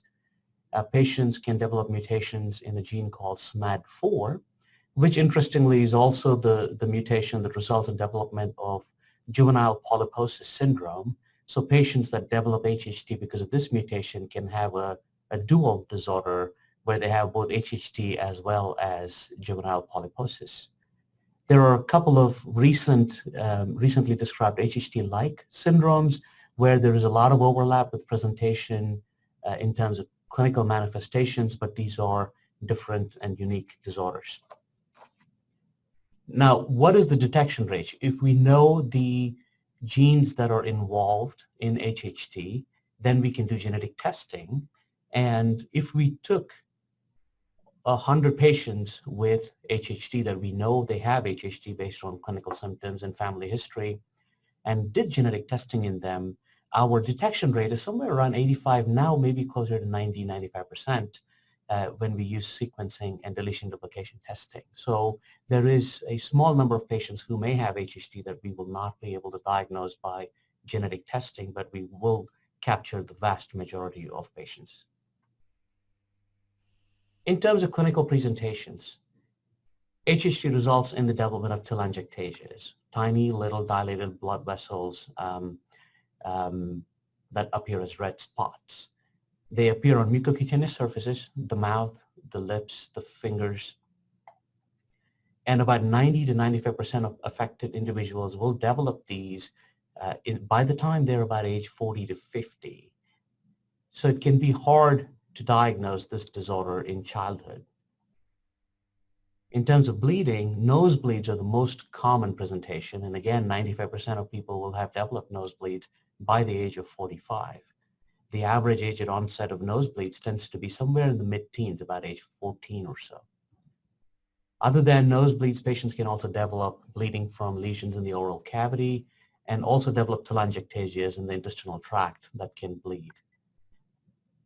The net result of all of this bleeding, of course, will be iron deficiency and eventually anemia.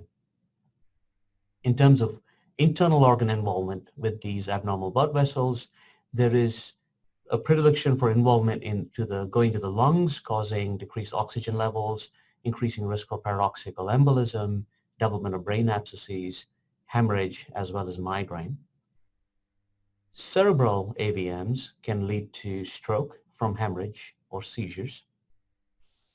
It can affect the liver, and liver AVMs can lead to either high output heart failure or biliary necrosis, depending on what is connecting to what in terms of the vasculature in the liver. Here are some representative pictures. These are from patients with HHT, and this is what I'm talking about, these tiny little red spots that you can see on mucocutaneous surfaces, a little more obvious here. Can also involve the earlobes, fingertips, and can be quite subtle. So I often tell people that if you've never seen a patient with HHT, you may miss it. But if you know what it is you're looking for, it is hard to miss. So how do we diagnose patients with HHT? It is an underdiagnosed disorder. Best evidence available suggests that only 2 out of 10 affected individuals carry a definitive diagnosis of HHT. And there is quite a delay from onset of initial symptoms to a definitive diagnosis of HHT, and that is somewhere around 29 years in one European study.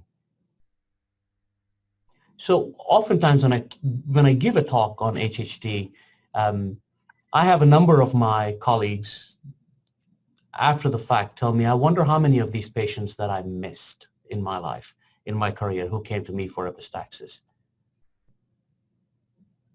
So there are clinical diagnostic criteria. There are 2 ways to diagnose HHT. We can either diagnose it based on definitive genetic testing and identifying a pathogenic mutation in one of the genes, or we can use what's called the Curaçao clinical diagnostic criteria.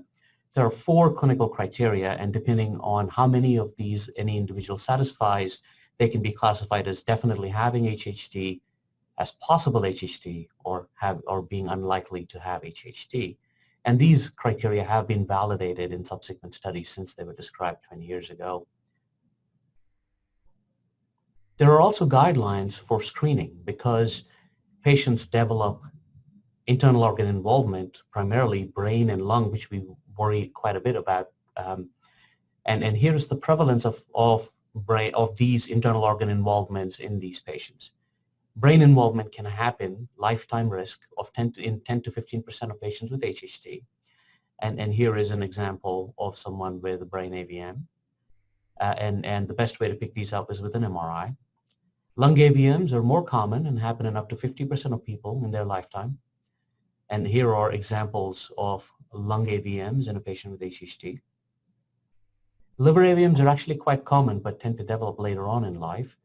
And here is a representative image of liver AVMs in an HHT patient. GI telangiectasias and associated bleeding are also quite common, but current guidelines do not recommend any ongoing screening for GI AVMs. So how do we treat HHT? Here are the things we have to think about when we see a patient or a family with HHT. We have to manage their epistaxis appropriately and adequately, address any GI bleeding, manage their anemia, make sure they're screened for AVMs, and treat any AVMs that need intervention. and consider outcomes from liver AVMs, and as well as offer genetic counseling and capture at-risk family members, not to forget antibiotic prophylaxis prior to dental procedures in patients who have pulmonary AVMs that have not been closed. So these are the various aspects of care, and you can see why this becomes a multidisciplinary team approach to care. In terms of management of bleeding telangiectasias, the various avenues, you can go simple topical moisturizer type measures for mild bleeding to surgical interventions for like laser ablation, sclerotherapy, cauterization for epistaxis and some GI bleeding, versus a host of medical approaches to manage them. The most recent advance here being the use of anti-angiogenic therapy for these patients. So more and more you find hematologists are becoming an integral part of the team for HHT care. Here's just an example of a lung AVM. This is in one of my patients, and you can see it there. And now it was closed by interventional radiology using an Amplatzer plug. So these are not difficult to intervene on, making screening and early diagnosis all that more important. So to be able to provide multidisciplinary care for patients with HHT, about 30 years ago, Dr. Robert White at Yale, who was the pioneer for HHT care in modern medicine, got together with a team of interested patients and families and created what is now called Cure HHT. And an outcome of that was also the first HHT treatment center of excellence for treatment. And since then, now we have had over 25 HHT centers that have that have come about around the country, and hopefully there will be more over time. So that's a background of HHT and the what it care for HHT families entails. Let's talk a little bit about urgent needs then in the care of HHT patients. What do we need and need now? We need to do early diagnosis. We need to have people, at-risk family members of affected individuals, screened, tested, to prevent adverse outcomes that can happen in these patients. When I mentioned the European paper that showed a delay of 29 years from onset of symptoms to definitive diagnosis of HHT, they also reported in that period of time, quite a number of those people developed adverse outcomes that could have been prevented if early diagnosis had occurred. So there is an urgent need for this, as well as timely implementation of AVM screening to prevent adverse outcomes, not to mention management of symptoms to improve the patient's quality of life. So if these are the needs, then what are the barriers? What are the challenges for us to be able to do this? The first is awareness and education. A lot of people out in the community, both providers, don't know of HHT or not knowledgeable about how to diagnose HHT, to think about HHT when they evaluate a patient with symptoms that could be from the disease, as well as on the patient side, where there is this attitude I have seen in some families of this is just runs in our family and we're just going to deal with it and we'll tough it out and we're okay. And they don't really seek help because they don't quite understand the importance of having to do that.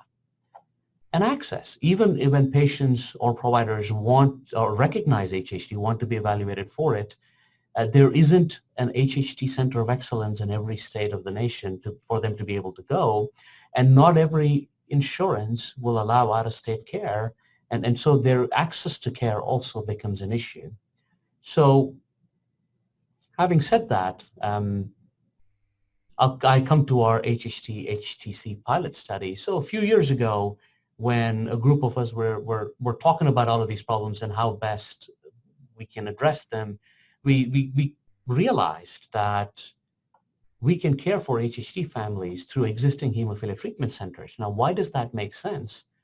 There's one in every state, at least one in every state. HTCs have hematologists who have the expertise in taking care of bleeding disorders and in managing iron deficiency anemia. HTCs also have a lot of the necessary infrastructures in place, nurses, coordinators, genetic counselors, social workers. Yes, there will be a few things that we will have to add to that team that is specific for HHT, such as getting ENT physicians, interventional radiologists, pulmonologists, gastroenterologists excited and involved and be part of the team, but that's doable. So with that in mind, then we went ahead, and when I say we, this is me, a group of providers, and the Cure HHT Foundation. We went ahead and developed this idea, developed a white paper, and sought to obtain support and funding for this. And that was, it's easy to cover it in 5 seconds in a slide, but it's about 5 years of effort, banging down doors, trying to get people excited about this and buy into this. But we were successful in securing funding in the fall of 2017, and we were going to do this through the CDC. So we then worked with the CDC, who have been great partners in this project, and developed a comprehensive proposal, and also sent out a request for applications to all of the hemophilia treatment centers around the country to see who would be interested in being part of this pilot project. We ultimately identified 2 hemophilia treatment centers as pilot sites for the study by the summer of 2018, and now we are in the process of getting the sites up and ready and beginning data collection, and we should start imminently. So that was the process and our workflow. And then COVID-19 hit us, and everything is sort of being delayed by a few months, but hopefully we will get going soon. So what are the outcomes we're looking at as part of this pilot study?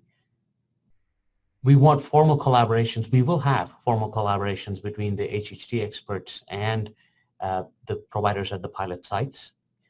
HHT care component will be established at the pilot sites, and we will evaluate this model using very specific outcome measures that we describe a priori. We will implement also an evaluation performance measure throughout this pilot study, and provide progress reports periodically. How did we go about picking 2 sites? This was primarily an effort through Cure HHT, where we outlined a few needs. It had to be in a state that did not already have an HHT Center of Excellence. We wanted a pilot site in states with the highest need, and Cure HHT has an exhaustive document where they track the needs, the number of patients that are part of the foundation from each state, and so they have data on where in the country there is the greatest need for a multidisciplinary team to care for these patients. And we also needed centers that had already in place or had buy-in from all of the necessary subspecialties to be able to hit the ground running. And to these selected HTCs, then we'll work with them, provide support through this, through funding from this pilot study for HHT coordinators, as well as support from UNC, which will be the mentoring site, as it's called, where they come visit us, we go visit them, and help in any way we can. And also to coordinate training of these subspecialists. Their interventional radiologists need to know how to close lung AVMs. Their ENT doctors need to be trained on how to manage epistaxis and so on. Since we launched this over the last 1 to 2 years, we were able to modify for the better some of our initial design.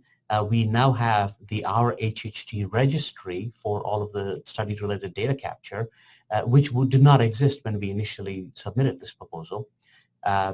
We have also since developed an HHT quality of life instrument, which we will administer as part of this study to all of the study subjects. And we will also, and because of these 2 developments, then an initial exhaustive patient questionnaire that was designed has now become a rather brief patient survey, just to assess the impact of and benefits of multidisciplinary care at these HTCs from a patient's perspective. Trying to get data on, yes, it makes a positive difference for these patients to be cared for at these sites instead of out in the community. The 2 sites that are part of this are Indiana, Hemophilia and Thrombosis Treatment Center, and the PI at the Indiana site is Dr. Lewandowska, and the Michigan Hemophilia and Coagulation Disorders Center. The PI there is Dr. Sood. And we anticipate data collection beginning in the next few months. And my last slide, I'd like to acknowledge as part of this effort, all of the collaborations with the CDC, Vanessa Byams, Meredith Oakley, the number of calls we have had and continue to have on an ongoing basis as they guide us through this process, support from Dr. Hooper. And the Cure HHT team, Marianne Crancy, who's the executive director at Cure HHT, and their team, Nicole Schaefer, Phyllis Loveland, as well as Beth, who did a lot of the work up front early on as we were trying to secure funding. Acton is the one who handles this grant as part of the CDC's contract with HTCs, Michelle Fitzwater now, Becky Dudley previously, and of course the teams at Indiana and University of Michigan have been great collaborators on this. I'll stop there. Thank you very much. Before you leave, Dr. Kasturi, there's a question that's actually in our chat, if you can see it. Could you comment on the use of bevacizumab for HHT? Any personal experience? Would you use this as a first-line treatment?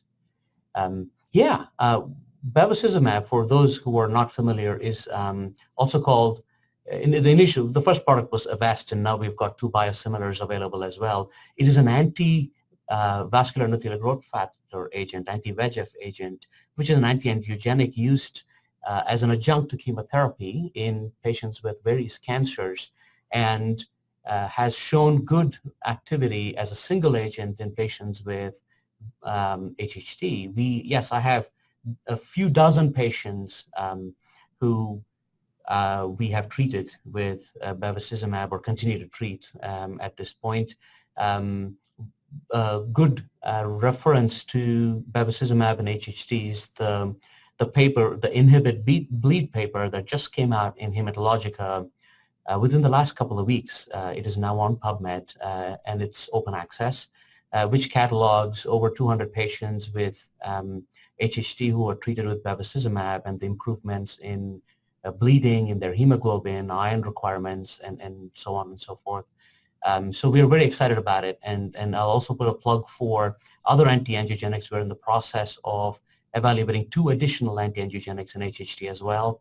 Pomalidomide, which is a 3rd-generation IMiD, like thalidomide, is now currently in clinical trials called the PATH HHT trial, which is an NIH-funded trial. Keith McRae in Cleveland is the PI on that. And we are also getting ready to look at pazopanib or Votrient, which is another oral anti-angiogenic in HHT as well. Hopefully that trial will start within the next year. Great. Thank you very much, Dr. Kasturi. It's great to hear more about HHT as well as your collaboration with HTC. Thank you very much. Thank you. Our next speaker is Vanessa Byams. She's the lead health scientist, the Bleeding Disorders Team, Epidemiology and Surveillance Branch of the Division of Blood Disorders at the Centers for Disease Control and Prevention. Vanessa, please. Thank you so much, Neil. Thank you for that introduction, and thank you to NHF for the opportunity to talk more about community counts. I'll begin with the first half of the presentation, just giving an overview of community count surveillance and the different components.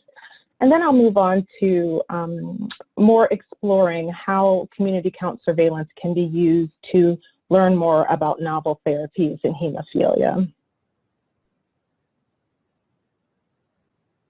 So community counts is a longitudinal surveillance system, and the purpose of which is to collect and share information about health indicators and complications that affect persons with bleeding disorders who receive their care in one of about 140 U.S. hemophilia treatment centers, the HTCs.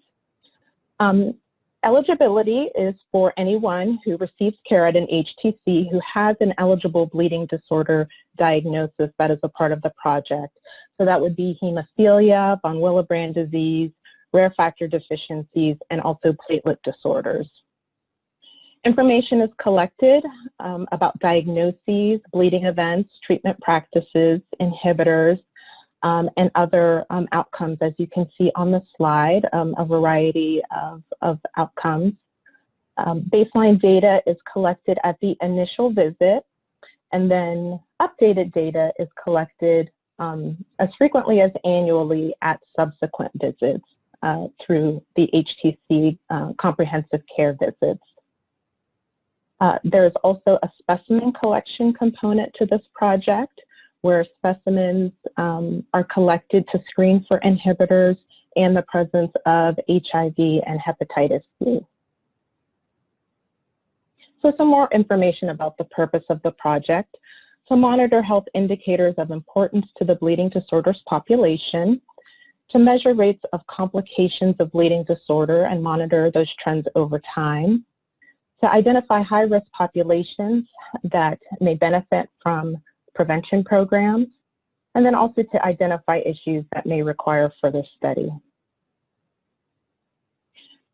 Community Counts is funded through a cooperative agreement that is awarded to the American Thrombosis and Hemostasis Network, ATHEN, in partnership with the U.S. Hemophilia Treatment Center Network. This collaboration is so important, so key to not only the development of this project over several years, but also the continued execution and the daily work involved with this project. And we're so thankful for this collaboration. So I want to talk a little bit about the different roles that each of these entities play in the execution of community counts. So for us at CDC, we provide the funding and also scientific and programmatic guidance. Our lab in the Division of Blood Disorders conducts the laboratory testing associated, as previously mentioned. We also retain the project data, do analyses and develop reports, and provide technical assistance throughout the project wherever we can. ATHEN serves as the coordinating center for the HTCs in terms of all surveillance-related project activities. ATHEN also provides the data platform to electronically record and transmit the community counts project data to CDC, and they provide excellent technical assistance and support to HTC staff regarding that data infrastructure. The U.S. Hemophilia Treatment Center Network, of course, has a very key role.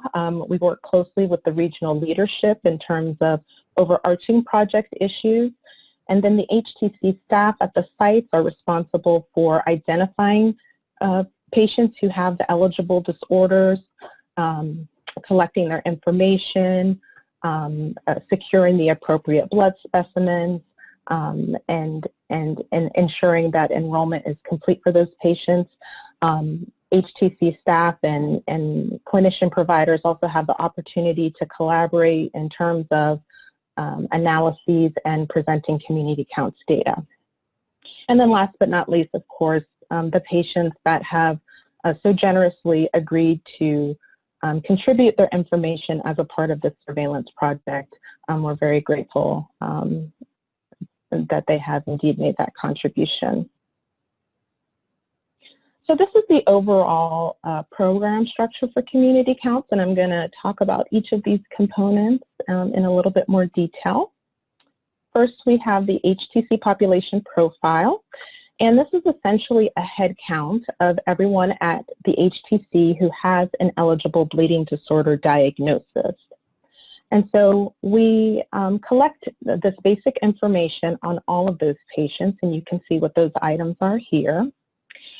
We also have minimal data collection on patients at the HTCs who have a primary diagnosis of venous thromboembolism who receive their care at an HTC. So this is individual level de-identified data that helps us to describe the overall population of people that are seen at the HTC. The next component is the Registry for Bleeding Disorder Surveillance, which we call the registry.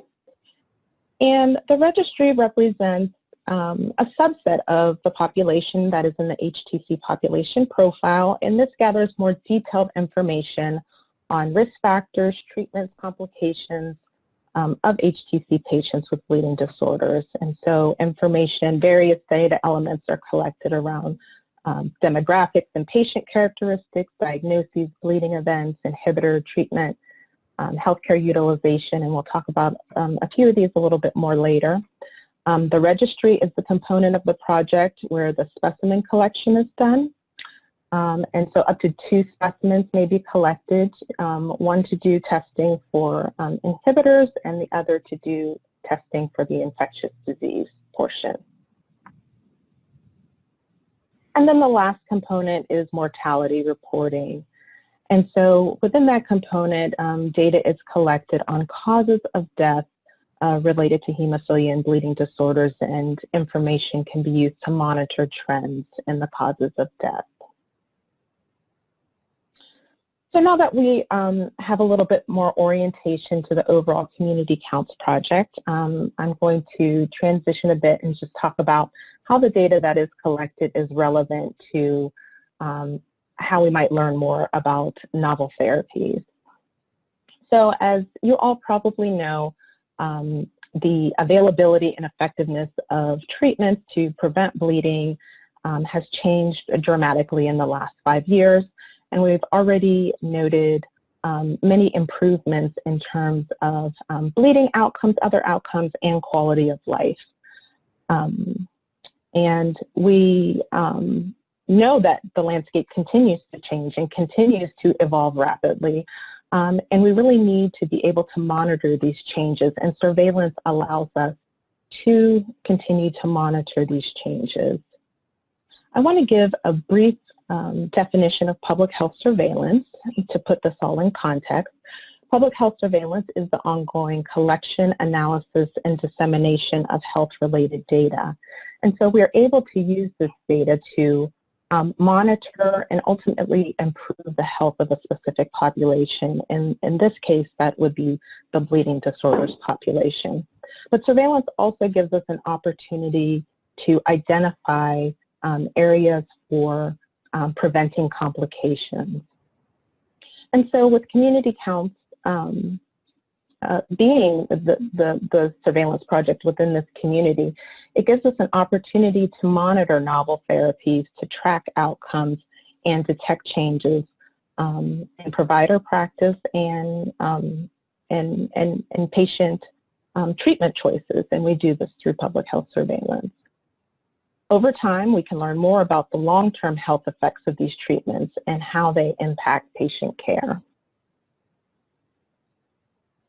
So I wanted to share some information about the relevant data collection items that are captured through Community Counts that can help us understand how novel products are being used at present time, but also thinking into the future in terms of looking at this information and the relationships between these different data elements over time.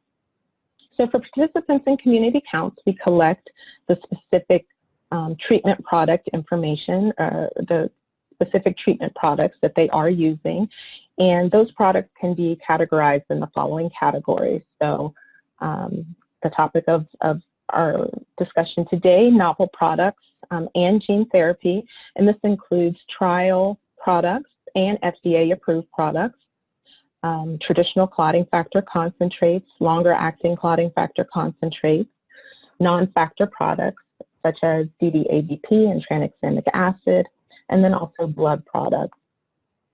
We also collect information about the treatment regimen that the participant is on, whether or not they're on continuous prophylaxis, if they are on episodic care, if they are on short-term or intermittent prophylaxis, if they're on ITI. Those are the basic categories for the treatment regimen. And for those who are on a prophy regimen, we also collect information about the dose and frequency of that product used. In terms of outcomes of interest, so how do these treatments and the treatment regimen that a participant is on, what are the relevant outcomes for bleeding disorders? So, of course, you see here bleeds, and we cover a range of bleeding outcomes as far as intracranial hemorrhage, joint bleeds, soft tissue bleeds across the board. Also information about inhibitors, pain, opioid use, invasive joint procedures, the healthcare utilization in terms of ER visits and hospitalizations, to name some of the relevant outcomes. We also collect information on patient characteristics, and we saw that in the previous slides, as far as some of the demographic information. So, you know, there are certain participant characteristics that might influence maybe even choices of treatment, and outcomes that would be relevant and that need to be studied further. So gender, age, race, ethnicity, insurance type are a few examples of those. And I think these are relevant, especially in light of some of the previous presenters in terms of talking about race and ethnic equalities or inequalities in healthcare. And so that's the way that we would look at some of those issues. So I want to focus on, I think, a prime example that shows, I think, the value of surveillance as it relates to novel products and looking at the impact of novel products. And that example is that of the introduction of emicizumab. So as most of you know, emicizumab is a non-factor VIII product that mimics the function of factor VIII to prevent bleeding, and it's used in routine prophylaxis. And emicizumab received FDA approval for people with hemophilia A with inhibitors in November 2017, and then was approved for people without inhibitors in October 2018.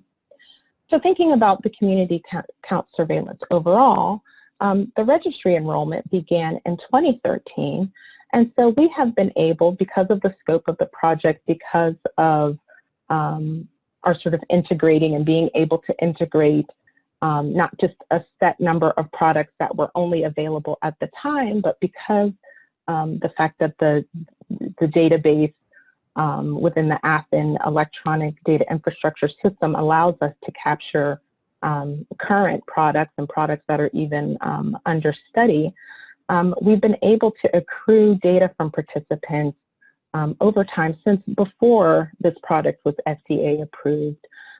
So from the time where it was a trial product of ACE910 through the time where it was approved at these two various points by FDA to present day and into the future. So we're able to follow those participants who maybe started it in trial and continue to come back every year and have their information updated. And we can look at them over time. And we can also see for folks who decide to newly adopt emicizumab and maybe switch from another product and begin emicizumab at various points of time, we can be able to look at those data and also look and see what happens over time. So we can explore how participant outcomes, provider practices may change over time as a result of taking this treatment. So I wanted to share a little bit of current data that is available on our website. This is our Community Counts Data Visualization tool, and if you wanted to take a look at this data for yourself, just do a web search for CDC Community Counts Data Visualization tool. I have gone into the tool and I have applied a filter that restricts this data that I'm showing you to only males with hemophilia to give you a sense of the treatment product use. And you can see here that among the males with hemophilia, over 83% are using clotting factor concentrates. And this data is from the initial visit form when participants come in at the beginning of the project at baseline. And I think this is as expected in terms of, I think collectively we would expect the majority of participants to be on clotting factor concentrates. And I wanted to show that first and then compare to this next slide, which if you go into the tool and you go into the, I'm not sure if you can see my mouse here, but when you go into this product category filter that's here to the left under Show As, when you pull up other treatment products, you get the following display. And so looking at this, we can see that close to 2% of males with hemophilia are using novel products, and currently that would be exclusively emicizumab. So that percentage may not seem that large. It's relatively small, but keep in mind that that is for the initial visits when folks come in at baseline. And when looking at some unpublished data from community counts and looking at the subsequent visits, we do see a higher proportion of participants who are using emicizumab, and those are reflected in their subsequent visit data. So we do know that there is increased usage of this product, and that along with the other data elements that I showed you, we can begin to look at these relationships and look at the impact over time. Here's another example that shows the increase in the uptake of emicizumab that we've seen through community counts, and this is through the laboratory specimens that are submitted for the project. So the chart that you see there represents specimens that were received for the project from participants using emicizumab, and the time period, these were the specimens received weekly at our CDC Division of Blood Disorders lab from September 2017 through December 2019. And you can see there over time there is a steady increase of participants who are indeed using this product. So we see the increased adoption of the product, and then also it suggests hand-in-hand a change in provider practice in terms of prescribing that product. And I think Diane's presentation gave us a very good sense of how that's happening in her region. And I think we're seeing that same trend echoed here nationally. So in terms of future considerations for data collection, we at CDC want to encourage continued enrollment of HTC patients taking novel therapies into community counts. You can see, given the previous slides and examples, how it's important for us to be able to look at this over time with all of these various data elements. And not just for participants who newly start these therapies, but also especially prior to the uptake of new therapies, so that we can have the information before the change and we can get a better sense of the before and after. And again, we want to follow participants over time to see what the impact is. Obviously, further analyses are needed to describe treatment utilization and the relationships to patient characteristics and health outcomes, as well as potential complications. So we look forward to working with our partners on this project, our partners AFN, and the HTC provider researchers to explore this further.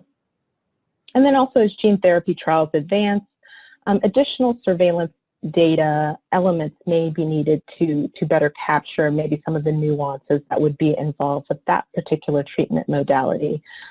We do have trial patients who are enrolled in community counts, but again, as that becomes more of a widely used modality in the future, some additions may be needed. So to conclude, obviously the treatment landscape is very complex and evolving rapidly, but having community counts surveillance really gives us an opportunity to track these changes, track the utilization of these novel therapies and the relevant health outcomes, so that we can learn more about how patient lives are being impacted in a positive way, and continue to learn more about those products. Information collected by the project can be used to inform, improve, and guide physician treatment of patients with bleeding disorders. I would like to just take a moment to acknowledge my colleagues in the Division of Blood Disorders. This is a large project, and so many people give amazing effort every day towards this project, and I appreciate them greatly. I also want to acknowledge and thank my colleagues at AFN and the HTC network, who also make amazing contributions to make this surveillance project a success, and of course want to thank the patients for their participation and their contributions. And thank you so much. Thanks, Vanessa. Before you go on mute, I have a couple questions for you. Okay. How does NHF support the efforts of community counts? How does NHF support the efforts of community counts?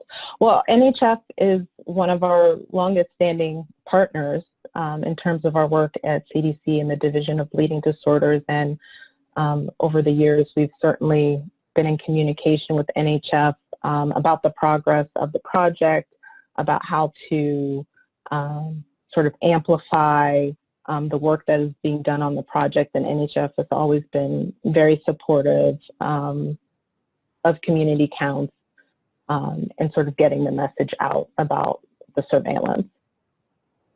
One other question. How is community counts different from the UDC data study? Oh, great question. So UDC was conducted through CDC, and that was sort of our first iteration of bleeding disorder surveillance, where we worked with the HTC network, and the scope of that project was a bit more limited. Initially, the main focus was really around joint disease and HIV, and there was still a specimen collection, but really the scope of it was more narrow and was really focused on, it was in response to the HIV crisis and wanting to collect data throughout the bleeding disorders population with that focus in mind.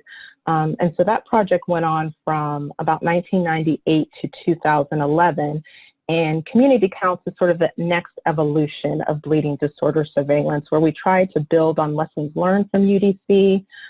We had a large stakeholder meeting before we kind of redesigned the surveillance and wanted to take into consideration some of the more current issues that were surfaced related to people with bleeding disorders. So, you know, the population living longer, and now there's more chronic diseases, and wanting to collect some information on that hadn't been collected previously, wanting to ask more questions and have more elements related to the development of inhibitors, which we know is also a major complication for people with bleeding disorders. So community counts is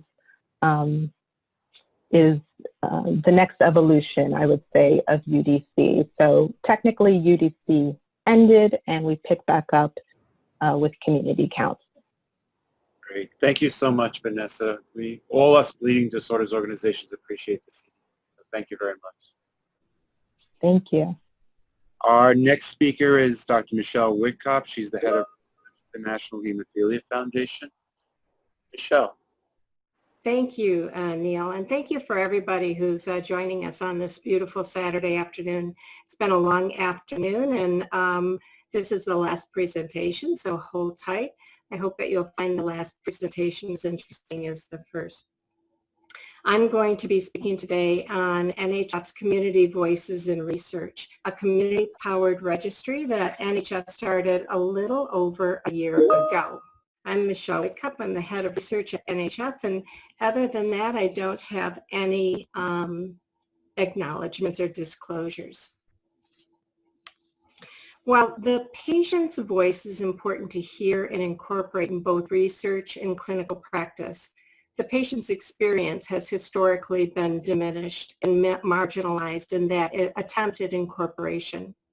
The validity of direct patient-reported data is often called into question if it is not clinically verified. The literature has many studies supporting the validity of patient-reported data, and today I'm going to talk about 3 of those specific reviews. In this first study in older adults with 3 levels of cognitive abilities, no cognitive problems, mild cognitive problems, and those with Alzheimer's disease, the authors found a high concordance between self-reported health and functional status and the physician's clinical exam. And that was regardless of the level of cognitive status. Next, Yi et al. Reviewed 881 patient reports to their medical records, and they examined the agreement between comorbidities and found that there was a 90% agreement, and that was regardless of patient race or educational level. Finally, Deloitte et al. Compared the clinician report, patient report, and the medical record of 756 colorectal surgical records, again to determine agreement on comorbidity. And what they found was a high congruence. The highest congruence was between the medical record and that patient report. So these studies, along with many others, lead us to the conclusion that patient self-reported data is valid, and it should be included in various research methods and opportunities.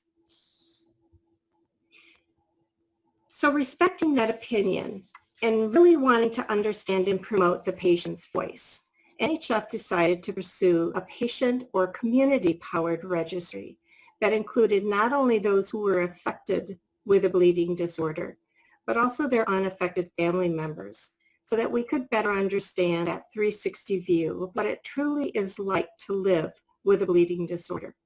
This is a very abbreviated version of our journey. It started with the Medical and Scientific Advisory Committee saying they wanted to hear more of the patient's voice in research. I was hired in 2017 to develop and oversee the research department. And the first thing we did was to develop a strategic plan. Our overreaching goal was to improve the lives of people with bleeding disorders by closing the informational gap through the generation of knowledge and evidence. And you can see way over on the far side, objective number 5, that one of the ways that we could do this was to develop and operationalize a patient-driven registry. And this registry would be to complement and integrate with existing databases, thus increasing the impact of research on inheritable bleeding disorders. So I'm going to try to move quickly through this timeline. In developing our registry, we really wanted to hear the voice of the community on what they wanted this to look like and what they wanted this to feel like. We started with the CDC, our staff, and a stakeholder group that included representation from our federal partners, which included the CDC and ATHN, healthcare providers, and a wide variety of consumers. We held focus groups throughout the United States at many of our meetings with consumers as well as providers. We sent out requests for proposals and held interviews for a platform vendor, knowing that internally NHF did not have the capacity or the expertise to maintain such a high-tech artificial intelligence as we wanted for this program. We found an amazing partner in Arbormetrics and have been incredibly happy with the dynamic platform and their highly trained staff ever since. We began to work on the skeleton of MyBDC in January of 2019 with both patient and HTC representation on our work group. Throughout 2019, we maintained contact with the community in a variety of ways.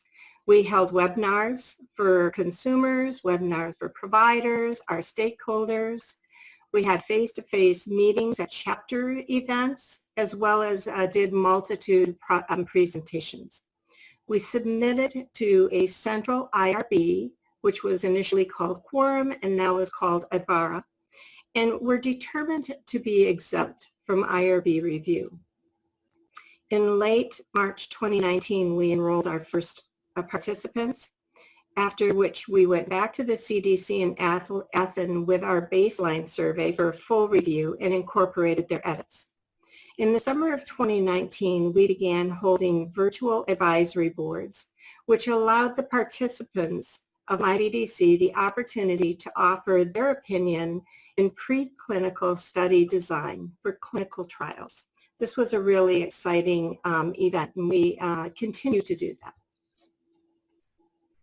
The baseline survey was sent out to affected participants in August of 2019 with a great response.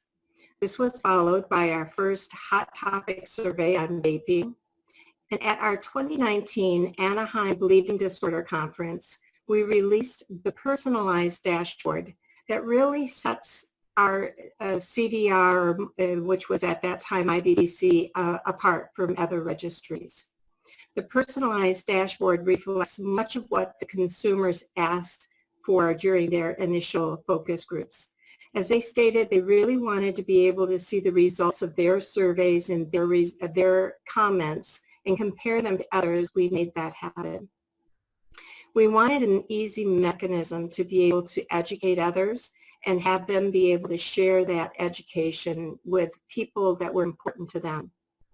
We incorporated the GIAs, which is a group of Latina women champions in NHF, and the National Youth Leadership Institute, also known as the NYLI, to be our champions and to work on minority populations and the youth. In early 2020, we released the family baseline, the COVID survey, and we assisted a PhD student researcher in his dissertation by releasing a chronic pain survey. Then the pandemic hit, and everything came to a screeching halt.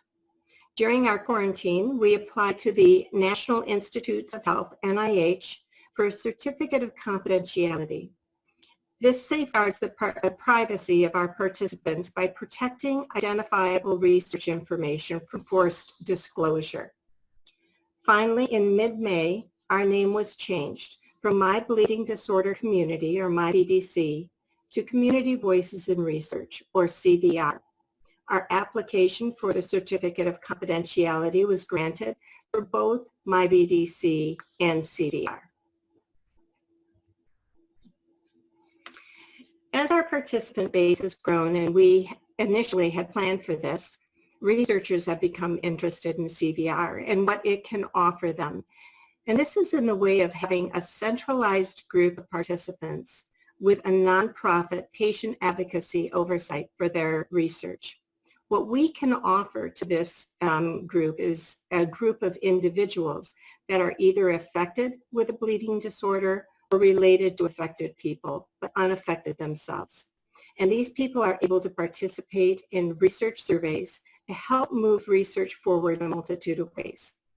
Researchers can either submit surveys to the participants themselves to complete, they can do confidential interviews with selected participants, or they can request that the database that we already have be queried for a specific research question. To date, we've entered into collaborations with HTC, physician providers, PhD students, some other nonprofits, as well as industry partners to further their research projects and goals. To further our recruitment strategies, we're in discussions with several other patient advocacy organizations to collaborate with them and their constituents to increase research opportunities within the community, thereby increasing the researchers' reach. So where are we now?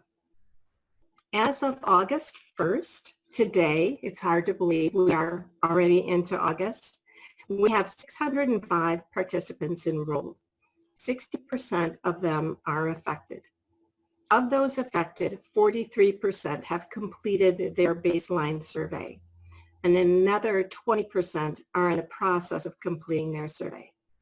Regarding the pain survey, 41% of those affected were eligible, and of those 41%, 59% had completed their surveys. And finally, the COVID survey was sent to anyone who enrolled, so all of the enrollees, which at that time was in the 500 range. And both affected and non-affected family members were included. And 38% of them completed that survey. As I mentioned, our dashboard was released in October 2019. For those who were affected, they were able to access it once they completed their baseline survey. Family members were able to access it just recently. Then they can compare their survey answers to the de-identified and aggregated responses of others to see how they stand in the community.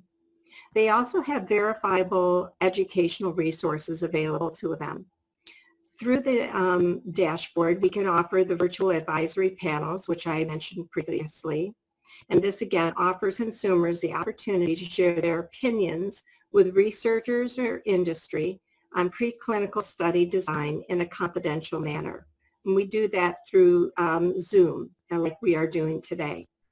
And soon we will have care links where the participant can develop their personal profile that can be pushed out or printed and shared with a trusted person of their choice.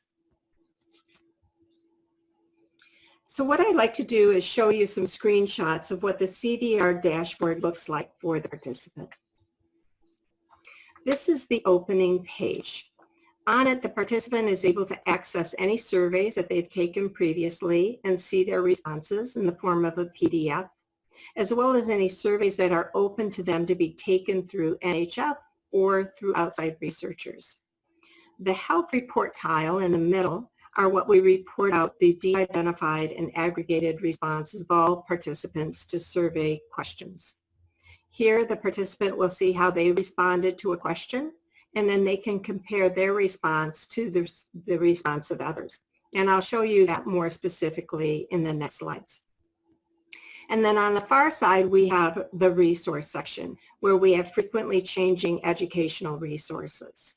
Many are based on things that are happening throughout the months, such as May was Mental Health Month, so the education was specific to mental health, and then resources were general, to the general population, as well as specific to the bleeding disorder population regarding mental health. The same with June, which was Joint Health Month. We have NHF's Insurance Toolkit, which is an incredibly helpful resource, and that's readily available for those who may need it, as well as other links to verifiable and helpful resources. This is a screenshot of one of our reports in the dashboard. This shows the results of some of our women's experience questions. The numbers across the top are called bands, and they tell us high-level information about the entire report with the colors correlating to the tiles below. Here we have 138 women overall respondents, and of those, 22% reported experiencing a misdiagnosis or a change in diagnosis. And I think, yeah, you can see my arrow. You can see that right here. So 138 to the 22% who are reporting a misdiagnosis or a change in diagnosis. This shows the pregnancy data as we are presenting it in our social media campaign that we've titled What We've Learned So Far. So it's the same as what we have here, but we've put it into a social media campaign. Here we have that 48% of our female respondents have experienced a miscarriage, and a whopping 73% have a history of bleeding before or after childbirth.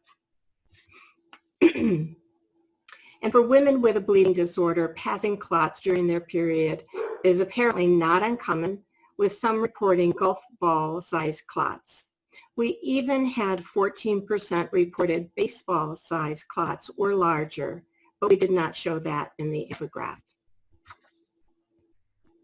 We ask about employment, and you can see many of those affected with a bleeding disorder report having difficulty finding or maintaining employment, or have declined employment due to the disorder.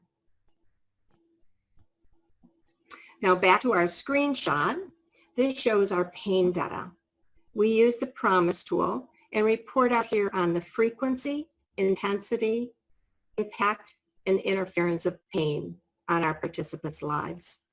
And you can see over on the far side, we offer filters, and these filters change based upon what we're reporting. For this, we have sex or gender, male, female, or you can look at all, and then we also have employment. As we change those filters, then it changes the bar graphs. And then within this, the questions in the baseline survey, like on intensity, there were several questions. The same with interference. There were several questions. And as you touch the different options, then the bar graphs will change according to what option was chosen and what filters that you have chosen. And then if the participant hovers over, although this is a screenshot and it doesn't show you specifically, as they hover over the bar graph, it will highlight that bar graph also. So what we love is that this platform is so dynamic and flexible, and as more persons respond, the information changes regularly. We ask about the use of medical marijuana, and this is the first time we've been able to get specific information from the bleeding disorder population on this topic, so it's really interesting to see. We first ask if they do use it medicinally, and if they say yes, then we ask what reasons they use it for. And here you can see that for those who do use medical marijuana, 95% use it to manage pain. And then it's followed by 67% using it for anxiety and 43% who report using it for depression. And finally, I wanted to show you some of the hospitalization information our respondents reported. 41 of the 138 respondents report that they experienced a life-threatening or limb-threatening bleed. We see some ER urgent care visits for their bleeding disorder. Again, that's right in this area here. 23% of the respondents reported 1 to 5 ER visits in the past 12 months, and 16% reported staying 1 to 5 nights in a hospital in the past 12 months. And then again, on the far side, you can see the filters. Again, we have sex, male, female, but this time we include diagnosis. And to really maintain confidentiality due to our small numbers at this time, the diagnosis is grouped as all hemophilia, both A and B, von Willebrand's, and what we've termed ultra rares. And you can see those ultra rares and what the grouping is here, what that is comprised of. So in summary, the patient's experience has historically been diminished, but their voice is really important to hear and incorporate into both research and clinical practice. NHF took the opportunity to listen to the community in developing this community-powered registry, Community Voices in Research. This is an opportunity to collaborate with researchers, providers, and consumers, both affected and family members who are non-affected, to understand what the experience of living with a bleeding disorder is truly like. I'd like to recognize our CDR team, including Maria Santaella, Rosa Vidal, Tim Brent, Brendan Hayes, and Michelle Rice. And also to our many current participants and future participants. Everything that we do is with them in mind. So with that, I think we are going to open this up to questions. Neil, it's back to you. Great, thank you. The questions have been coming through, but and I've asked them as they've gone along. So I think that we're at the end of our session.